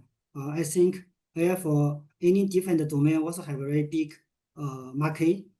Basically, AI will change everything. So in the right side, we show, you can see AI is the new electricity, but data is the fuel to power the AI. So you can see there's a figure between AI accuracy and data. So basically, we have a different type of different size of model. So in general, if you want to get better accuracy, you need more data, more high quality data. So even also the bigger model, they also need more data. But the challenge is in current situation, most of the data. So basically, in current most of the situation, each party store data locally and train AI model independently. So you can see we still use the hospital example. So each hospital, they manage their own data independently. But from another side, there's a strong motivation and demand to collaborate. So why? They want to collaborate, because they want to leverage more data. They want to improve their model capability, especially the power of the model. Then also, for example, for healthcare, they want to accelerate the medical research. But from the other side, data cannot be shared because of, for example, regulation compliance, also the privacy confidential issue, or for example, especially cross-country data sharing is also very difficult. So in this scenario, the question is, can we build a solution or design a system to train AI model collaboratively without sharing the raw data? The answer is yes. Actually, federated learning provide opportunity and capability to enable cross-institute collaboration without sharing the raw data. So basically, this is a decentralized machine learning framework provided by federated learning. So before we go deeper, maybe I give you a comparison between federated learning and the other training approach. So basically, there are different. Before the federated learning, there's a different type of training. For example, local training. Local training means you just train your local model with your local data. In this scenario, your privacy is guaranteed because your data is protected. No movement, no transfer to other party. Another approach is multi-party, they collaborate together, then they transfer the data to a central server, then the central server use the data from different party to train AI model. So in this way, you can get a better AI model, but you have a requirement, each party need to transfer the data to a central server. So we can see there's a low privacy guarantee in this scenario. So the federated learning approach will train a AI model in decentralized way. So the federated learning does not require each party to transfer the data to a central place. So your data still stay on premise. So, but you can train AI model with a similar performance comparing to the centralized training. At the same time, you can guarantee your privacy. This is a very high level comparison, helpful to understand the benefit of federated learning. So the federated learning basically there are two steps. So the first step is do local training on your local data. So after you train a AI model based on your local data, then they share to a central server. The server will perform the model aggregation. So there were multiple iteration after reach, for example, a certain run, then you will get a global model. Yeah. So the right side show how the model aggregation is performed. Yeah, basically local training and model aggregation. This is the two major action. So, but to build a fully functional federated learning system, actually there are different points to consider. For example, from how data is partitioned. The data can be horizontal, or vertical, or hybrid. Also, the model and the model, what model is used? Is a linear model, decision tree, can be any model, even the foundation model. Correct. Then the privacy mechanism. What mechanism will be used in this federated learning? Because even in the federated learning, there's a low data sharing, but they still share the model information. How to protect the model model in a secure way. So the privacy preserving mechanism, for example, homomorphic encryption, differential privacy, multi-party computing, even a TE can be leveraged to protect the model aggregation. Then also the communication architecture. There are different way to deploy the federated learning. So in general, example, there's a central server. Then you need a central server to deploy, also trust by each party. Then they also have another way, for example, a decentralized approach without central server to deploy the federated learning system. Then also they have a scale of federation. So for example, is cross enterprise or cross device, even the IoT. So they also have a economy consideration, for example, how to motivate the ecosystem, the consortium or foundation. For example, design some regulation, incentive mechanism. Here involve a fairness issue. So this slide summarizes the major technical challenge. For example, performance issue, because each party in the federated learning, the data distribution and also the data quality will be different. So we call non-ID issue. So this one will result in the accuracy issue and also the speed of model convergence. Then the second one is privacy protection and security. Even as I mentioned before, even there's a low data sharing, but we share the model information. So how we can how to further protect the model update, then is also a question mark. Then another issue we need to consider is the fairness. So even because federated learning system is an ecosystem, more parties join, then you have a better model because you can leverage more data. There's a potentially have a free rider. So free rider means you contribute less, but you enjoy the whole benefit. For example, a global model. So it's necessary to maintain the fairness to also for the sustainability of the network. So it's necessary to design some mechanism, for example, contribution measurement, also incentive mechanism to reward the contribution, reward the party based on the contribution. So we basically our team working on this different prospect of a question, technical challenge. Then we publish some paper on high impact journal, for example, Nature Medicine Intelligence, because some of our work is working together with clinic use case. So for example, Nature Communication, Nancy Digital Health.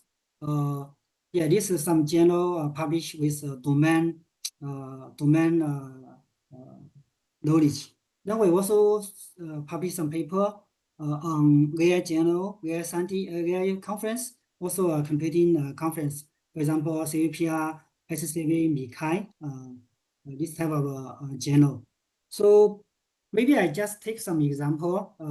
The paper published in last year, CVPR 2024. So just like give you example, when we do the UNE in the federated learning setting, each party does the local training. then send the model information to the server. Then the server do the model aggregation. This is the traditional way. But there's in this setting, there's a issue of a model, for example, client drift in the model training and the model aggregation because of a non-ID issue.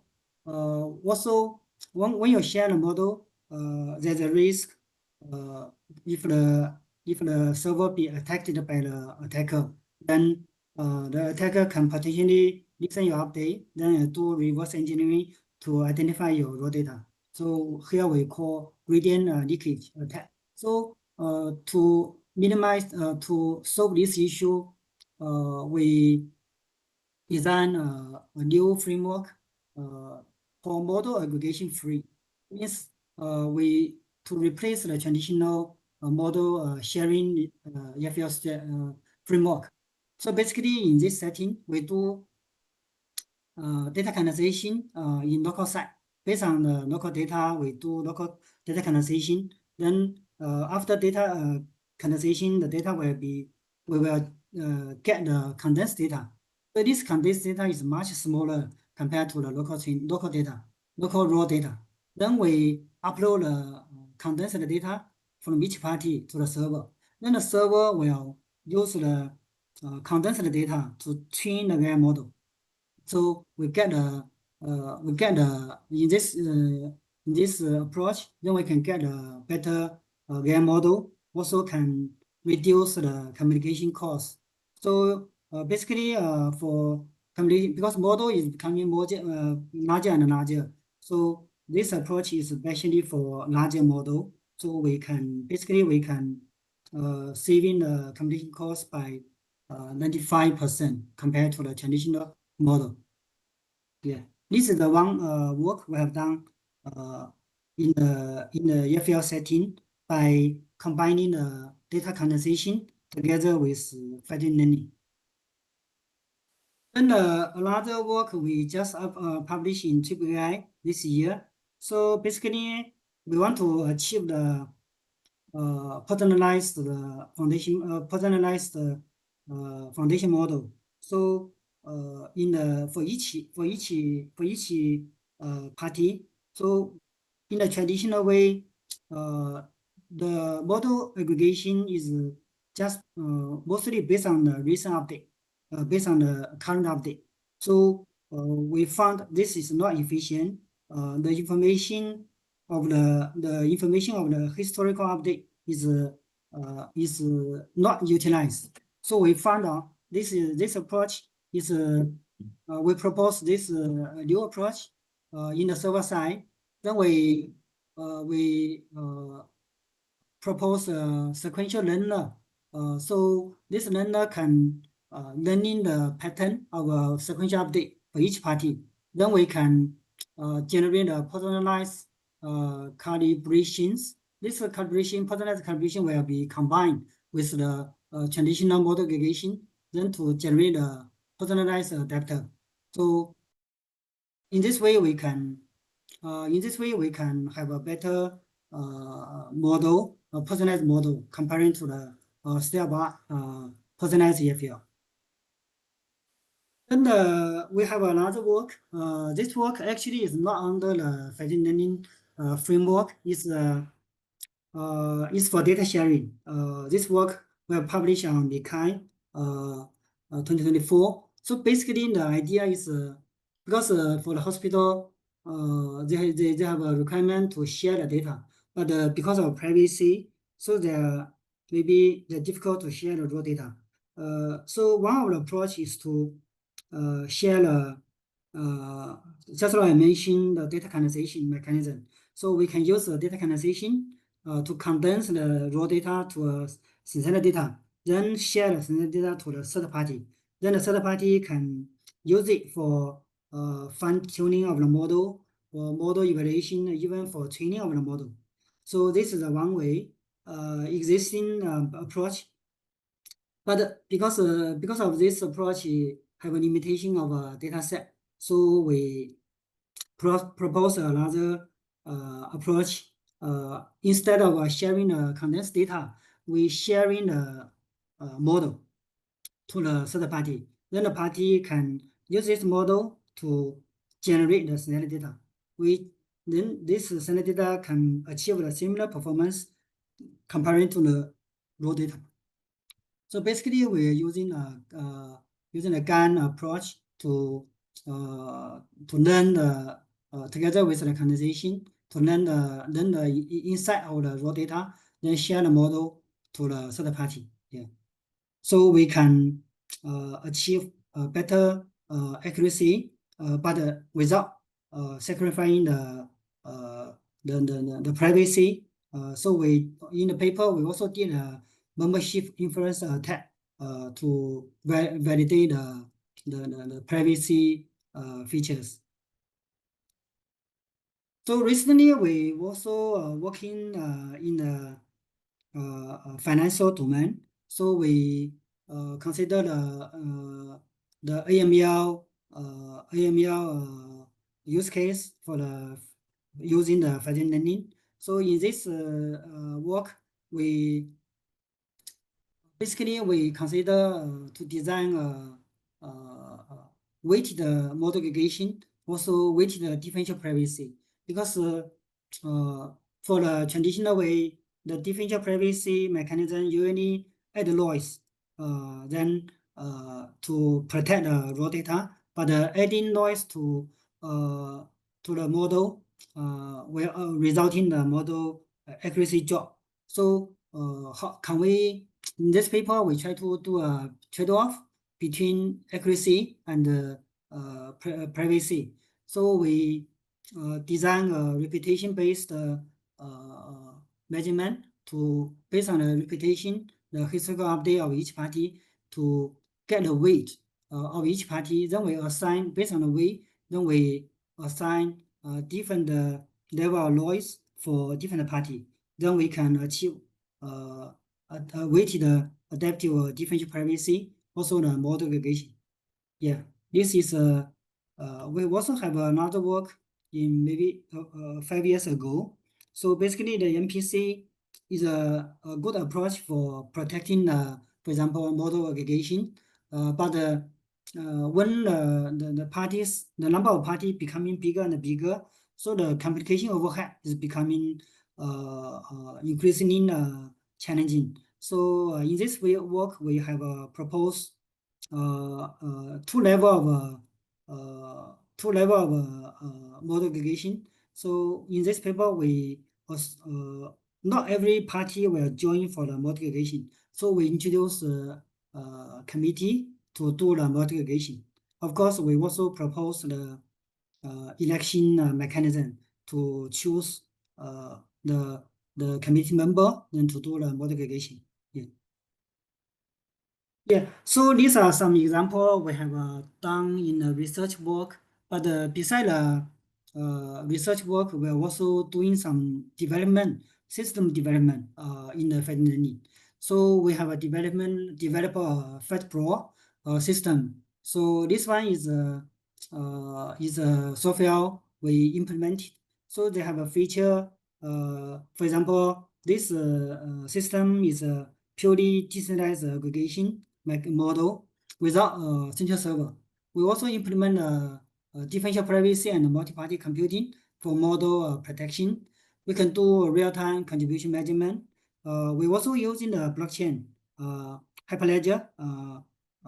It's not a public blockchain, as a bottom immutable storage to store some information for transparency and ownership management, and also the traceability. So we can support a different model. Now we can support foundation model, for example, VIT plus NORA. We can do a weighted model aggregation to handle the scaled data set. The whole system is modular design, so is configurable and also easy to use. We have a link in our HPC website. So maybe if you have interest, you can click the link to see the video demo. So in this platform, we also won the champion in the last year Singapore Blockchain Innovation Challenge. So this challenge organized by Singapore Blockchain Program. So because we also using the blockchain, and on top of blockchain, we do the decentralized machine learning. So yeah, we participate challenge and won the champion. Then we also work together with industry partner to do the deployment using the FedPro. We have did the cross-border deployment across Singapore and Brunei. So we have set up a three-party node, one party in HPC, one party in AWS, maintained by an industry partner, then another party in Brunei. So the use case in this setup is do the foundation model fine-tuning for eye disease using the OCT dataset. So this is platform is live, so we can have a better AI model, foundation model for this OCT eye disease. Yeah, I think that's what for my introduction. Do you have any question? Okay, thank you, Professor Wei, for your informative talk. And are there any questions from our audience?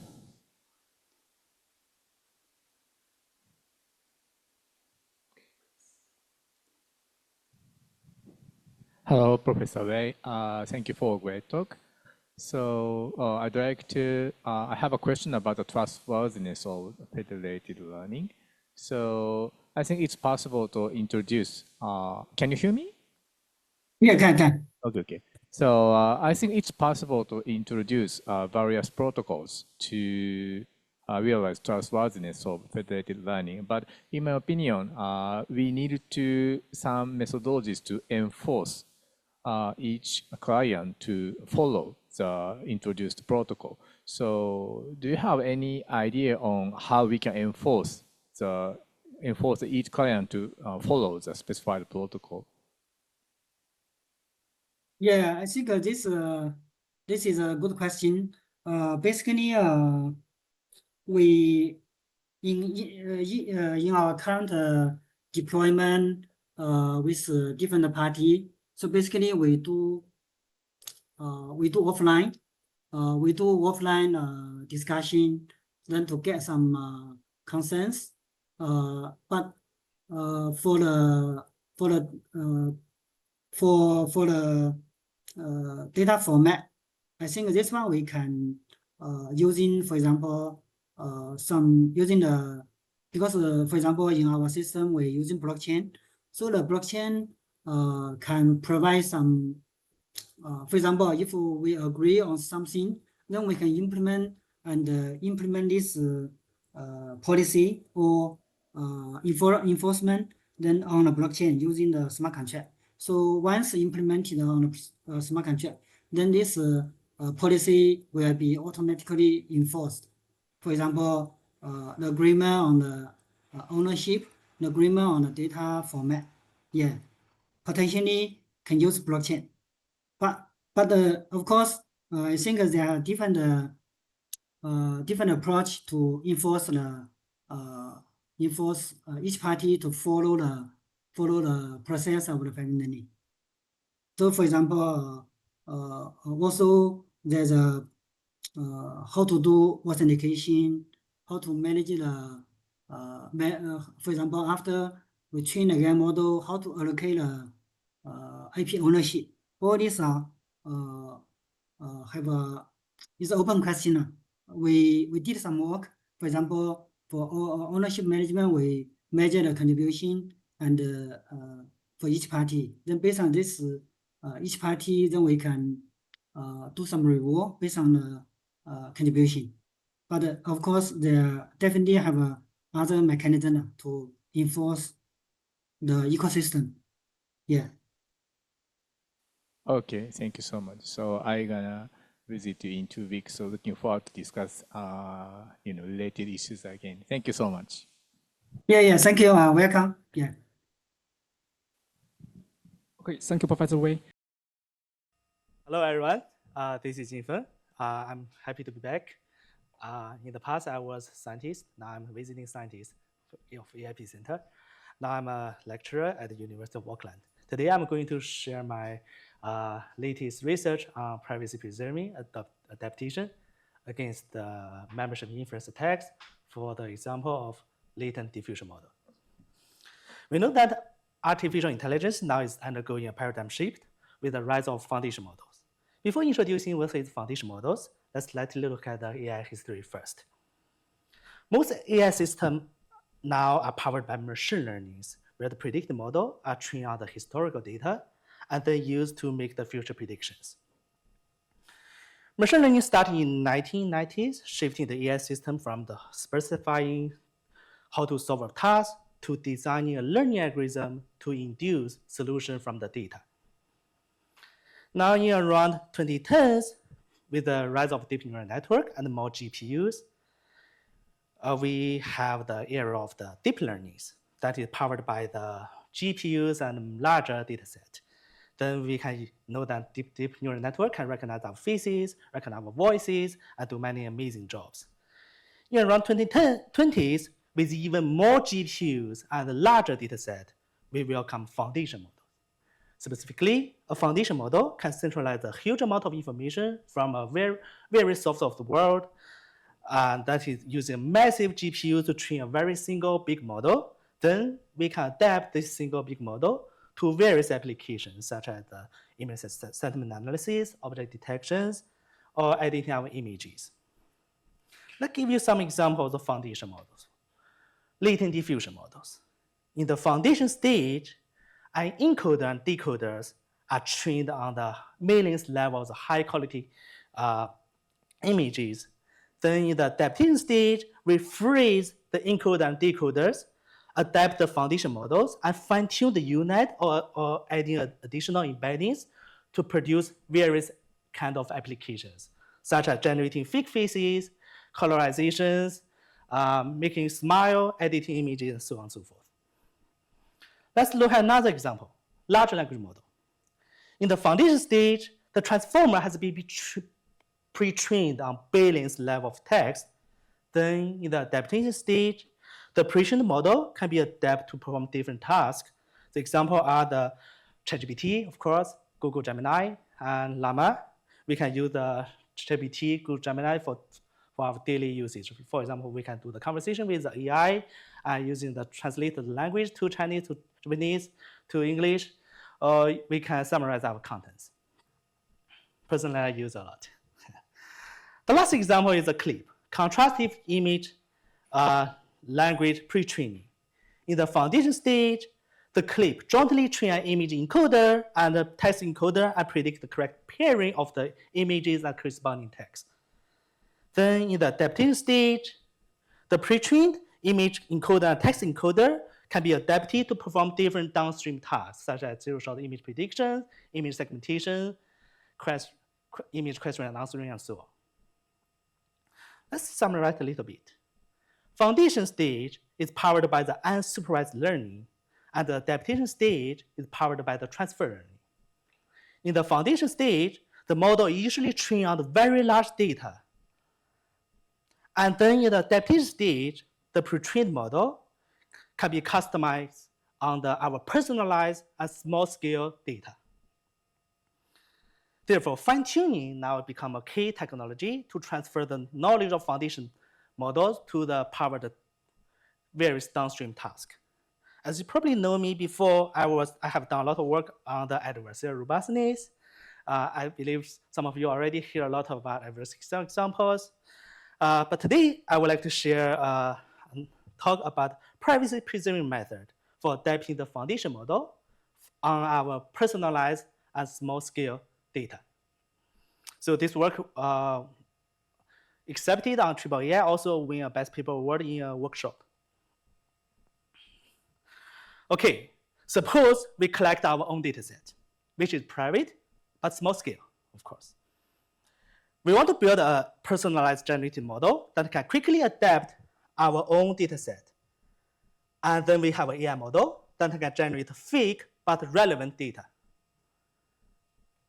The benefit of this model is that it's small, can be easily shared among others with minimum hardware requirement. How could we achieve this?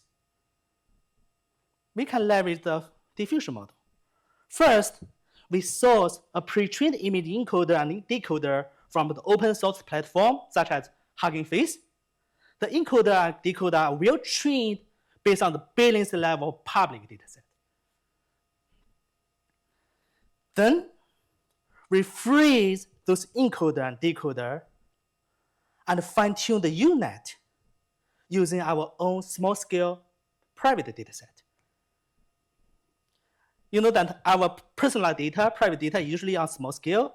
Therefore, we perform low-rank adaptation on the attention layers of the UNet. So we can adjust the rank R flexibly according to the size of our personalized data. Moreover, we can easily share this small UNet to the others. Then the other people can commonly use the public encoder and decoders to synthesize our data set. So as you can see here, once the low-rank LoRa is properly trained, we can easily generate and synthesize the fake data using the low-rank LoRa's by performing the multiple step of denoising process using diffusion models. Therefore, LoRa module summarizes our private data. Now, we can easily share the LoRa module to the other collaborators without worrying about sending our private and sensitive data directly.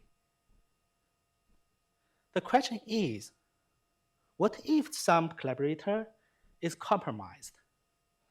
That collaborator wants to sniff some private data from our private data set. That means they could have some privacy concerns. The LoRa will leak some private information. So this private concern at the very beginning step is membership inference attack. So what is membership inference attack? Attacker can determine whether a particular data was part of the model's training set or not. Why we care about the membership inference attack? First, if the training data is sensitive, for example, your medical record, financial transaction, or personal conversations, leaking the membership can indirectly expose your private individual information. Suppose I know you are in the dataset. This dataset is about a medical dataset of a certain disease. Then I can infer you have a certain disease because you are in the dataset. So therefore, this will leak your private information. Second, regulation like GDPR mandate the strong protection of our private data. So if their model will leak some information like this, they will violate the compliance requirements. Thirdly, membership inference attack could be the first step for other stronger attacks, such as attribute inferences or model inversion, that you can totally recover your attribute of your data or even the whole data set. Okay, how could the attacker conduct the membership inference attack on the diffusion model? There are some existing works doing on this. The basic idea and the basic assumption is attackers can, the machine learning model could behave differently on the data than they see it for the first time or the data they didn't see before. There's some differences. So this is the fundamental assumptions for the membership inference attack. For the diffusion model as a targeted network, like victim network, we can leverage the adaptation laws of diffusion models. Then we can train an auxiliary data set. Then the attacker can train an attacker network, H omega, to decide whether the data is in the membership or not the membership. Is a standard approach for the membership inference attacks. Therefore, attacker is try to maximize the attack loss by searching the best H omegas. So H omega can tell your data is inside the membership or not in the training data or not in the training data. Okay. Well, how could we protect and learn a privacy-preserving LoRa against such a membership inference attack? The fundamental direction is more like defender can anticipate this membership inference attack by incorporating the attack's learning objective into its learning objective. For example, we put the attacker learning objective here. Therefore, we formulate this learning objective to the min-max optimizations. In the inner maximization, we fix the diffusion model and search for the best proxy attack network, H omega. Then in the outer minimization, we fix the attack model and update the LoRa parameters based on our private sensitive training data. Through these interactive processes, we hope we can obtain a privacy-preserving LoRa without some privacy leakage. Is that so desirable? Let's look at this. So the vanilla solution of membership privacy-preserving LoRa has the issue of unstable optimizations. As you can see these above figures, during the optimization, the training loss become larger and larger, become unbounded. This leads to the optimization failure, so that the private LoRa will learn nothing. Therefore, you can see here, the private LoRa cannot generate any recognizable Pokemon. However, this is what we want. We want the learning loss become smaller and smaller, and also we can generate some recognizable Pokemon, and also we can defend against the private membership attack. How could we achieve this? To solve the optimization issue of the vanilla membership privacy LoRa, we proposed a stable membership privacy LoRa, putting the attacker's objective into the denominators rather than here. In practice, we can add a small stabilizer, which is very small value, such as 0.0001. This will prevent the denominator from approaching zeros when we optimize this learning objective in practice. And based on the next theories of other papers, we build our own proposition to verify this learning objective can indeed achieve the stabilized optimizations. We welcome you to read the paper in detail if you get interested. So let's look at the empirical result. FID and KID are the inceptual scores that measure the generation fidelities. ASR measures the success rate of the membership inference attacks.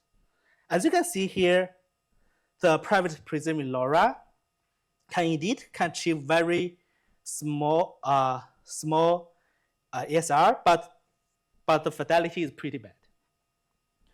In comparisons, our stable private preserving LoRas can achieve very low ASR across different data sets and still have a very good generation fidelities. So to visualize the result, you can see here, the first row is the LoRa without any privacy protections. And the last row is our stable membership privacy preserving LoRa that can generate some meaningful faces, still can stop the attacker to influence the memberships. Okay, that's the end of my talk. I know we want to have some dinner soon. So I'm from New Zealand now. Welcome to New Zealand. This is our group members. And also I have a very new members of Robotic Dog. So probably in the next year or the next year, I will talk about my new work on the Trustworthy embodied AI. And you're welcome to attend again. Thank you very much.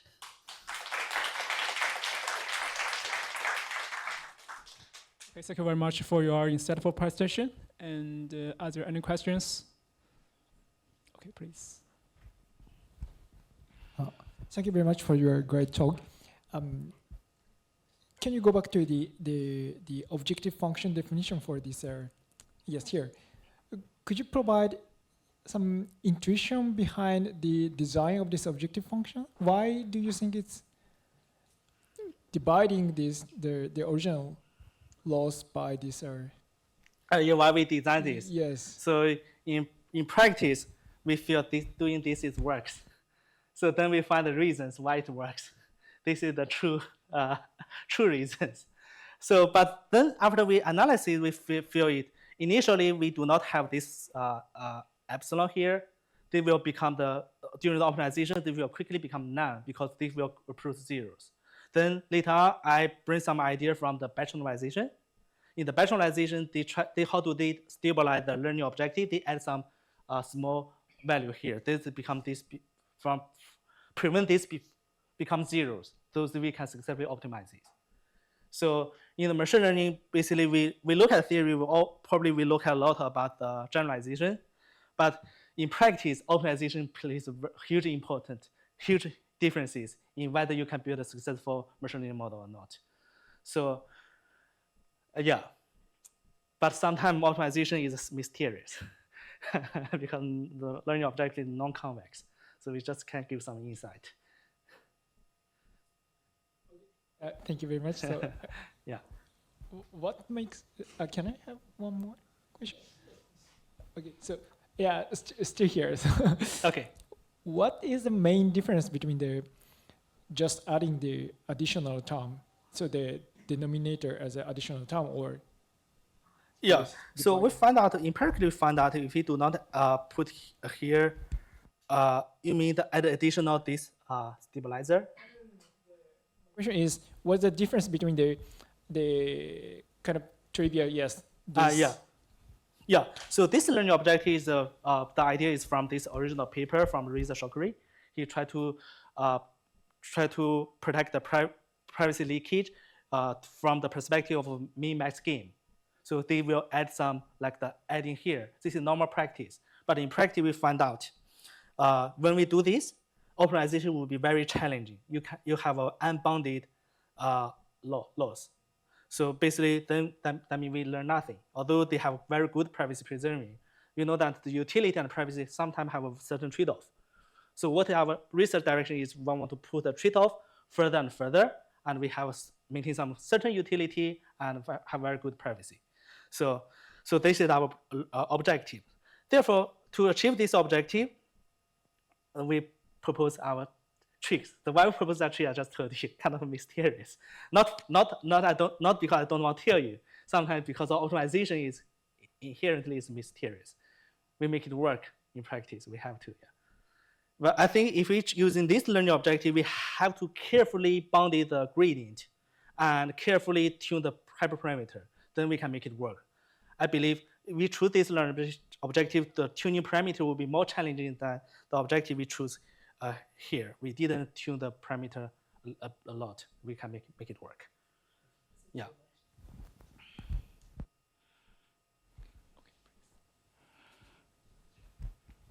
Thank you for a wonderful talk. So I also have a question about the design of the objective function. Okay. So, so here the structure is similar to the adversarial training, right? For the first one, and maybe I guess the second one would be maybe more optimization friendly. Yeah, I think so. So basically the two functions are doing the same thing, right? Exactly. Just the formulation is somewhat different. Yeah. So my question is, the additional term is going to make the diffusion model, the image is created by the diffusion model cannot be easily distinguished in terms of the privacy, right? Yeah. But usually, if we do make modification in such a way, my concern is that quality of the generated image might be degraded. Yeah. But looking at the results, the FA is rather improved, right? Yeah, I think it's kind of degraded a little bit, but not too much. You can see the result here. This is the without protection. This is the with protection. So this is the optimization failure. As you can see, the both can preserve the privacy quite a lot. And look at the figure, the numerical result. seems satisfying. I see, I see. Yeah, I wanted to ask intuition why. So if the downstream task is classification, this kind of regularization can be drastically decrease the classification accuracy. But in case of a diffusion model, in case of a generative model, the performance degradation is not serious, right? So do you have intuition why the performance degradation is not that serious compared to the classification task?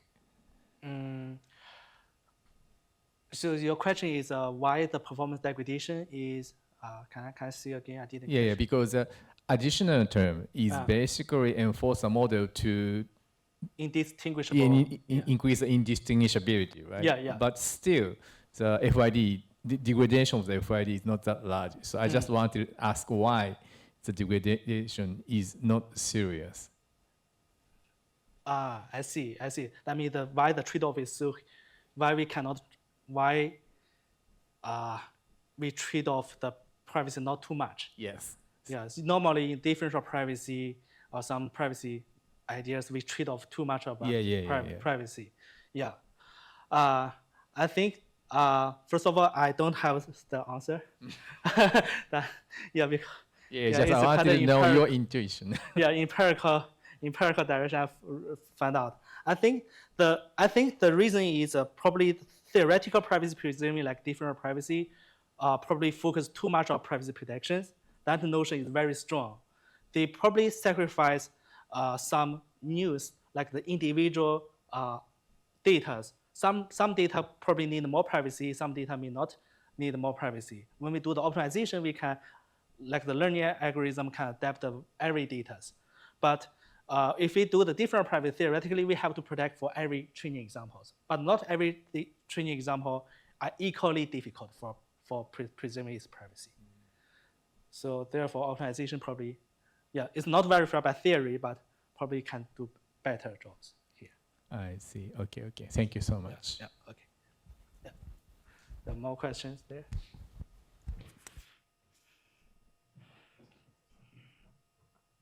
Yeah, thank you for your presentation. And I have a question about how do you define the MI gain? How do I define what? The MI gain is a G function. MI attacks, right? You mean the? I mean the basically, it's a very standard approach for using this attack. They have a bunch of papers on try to launch the machine inference attacks against the standard diffusion models. Okay, I see. So so you mean it's not I define; they define theirs. I use it. Yeah. So and I wonder if you, in my understanding, there are not only one MI algorithm. So do you think your optimization on one? Yeah, we in the original paper, their evaluation on different membership inference attacks. Okay. Yeah, we did this evaluation to get accepted. Okay. Yeah, reviewer have a similar question like you. Yeah, thank you very much. Thank you.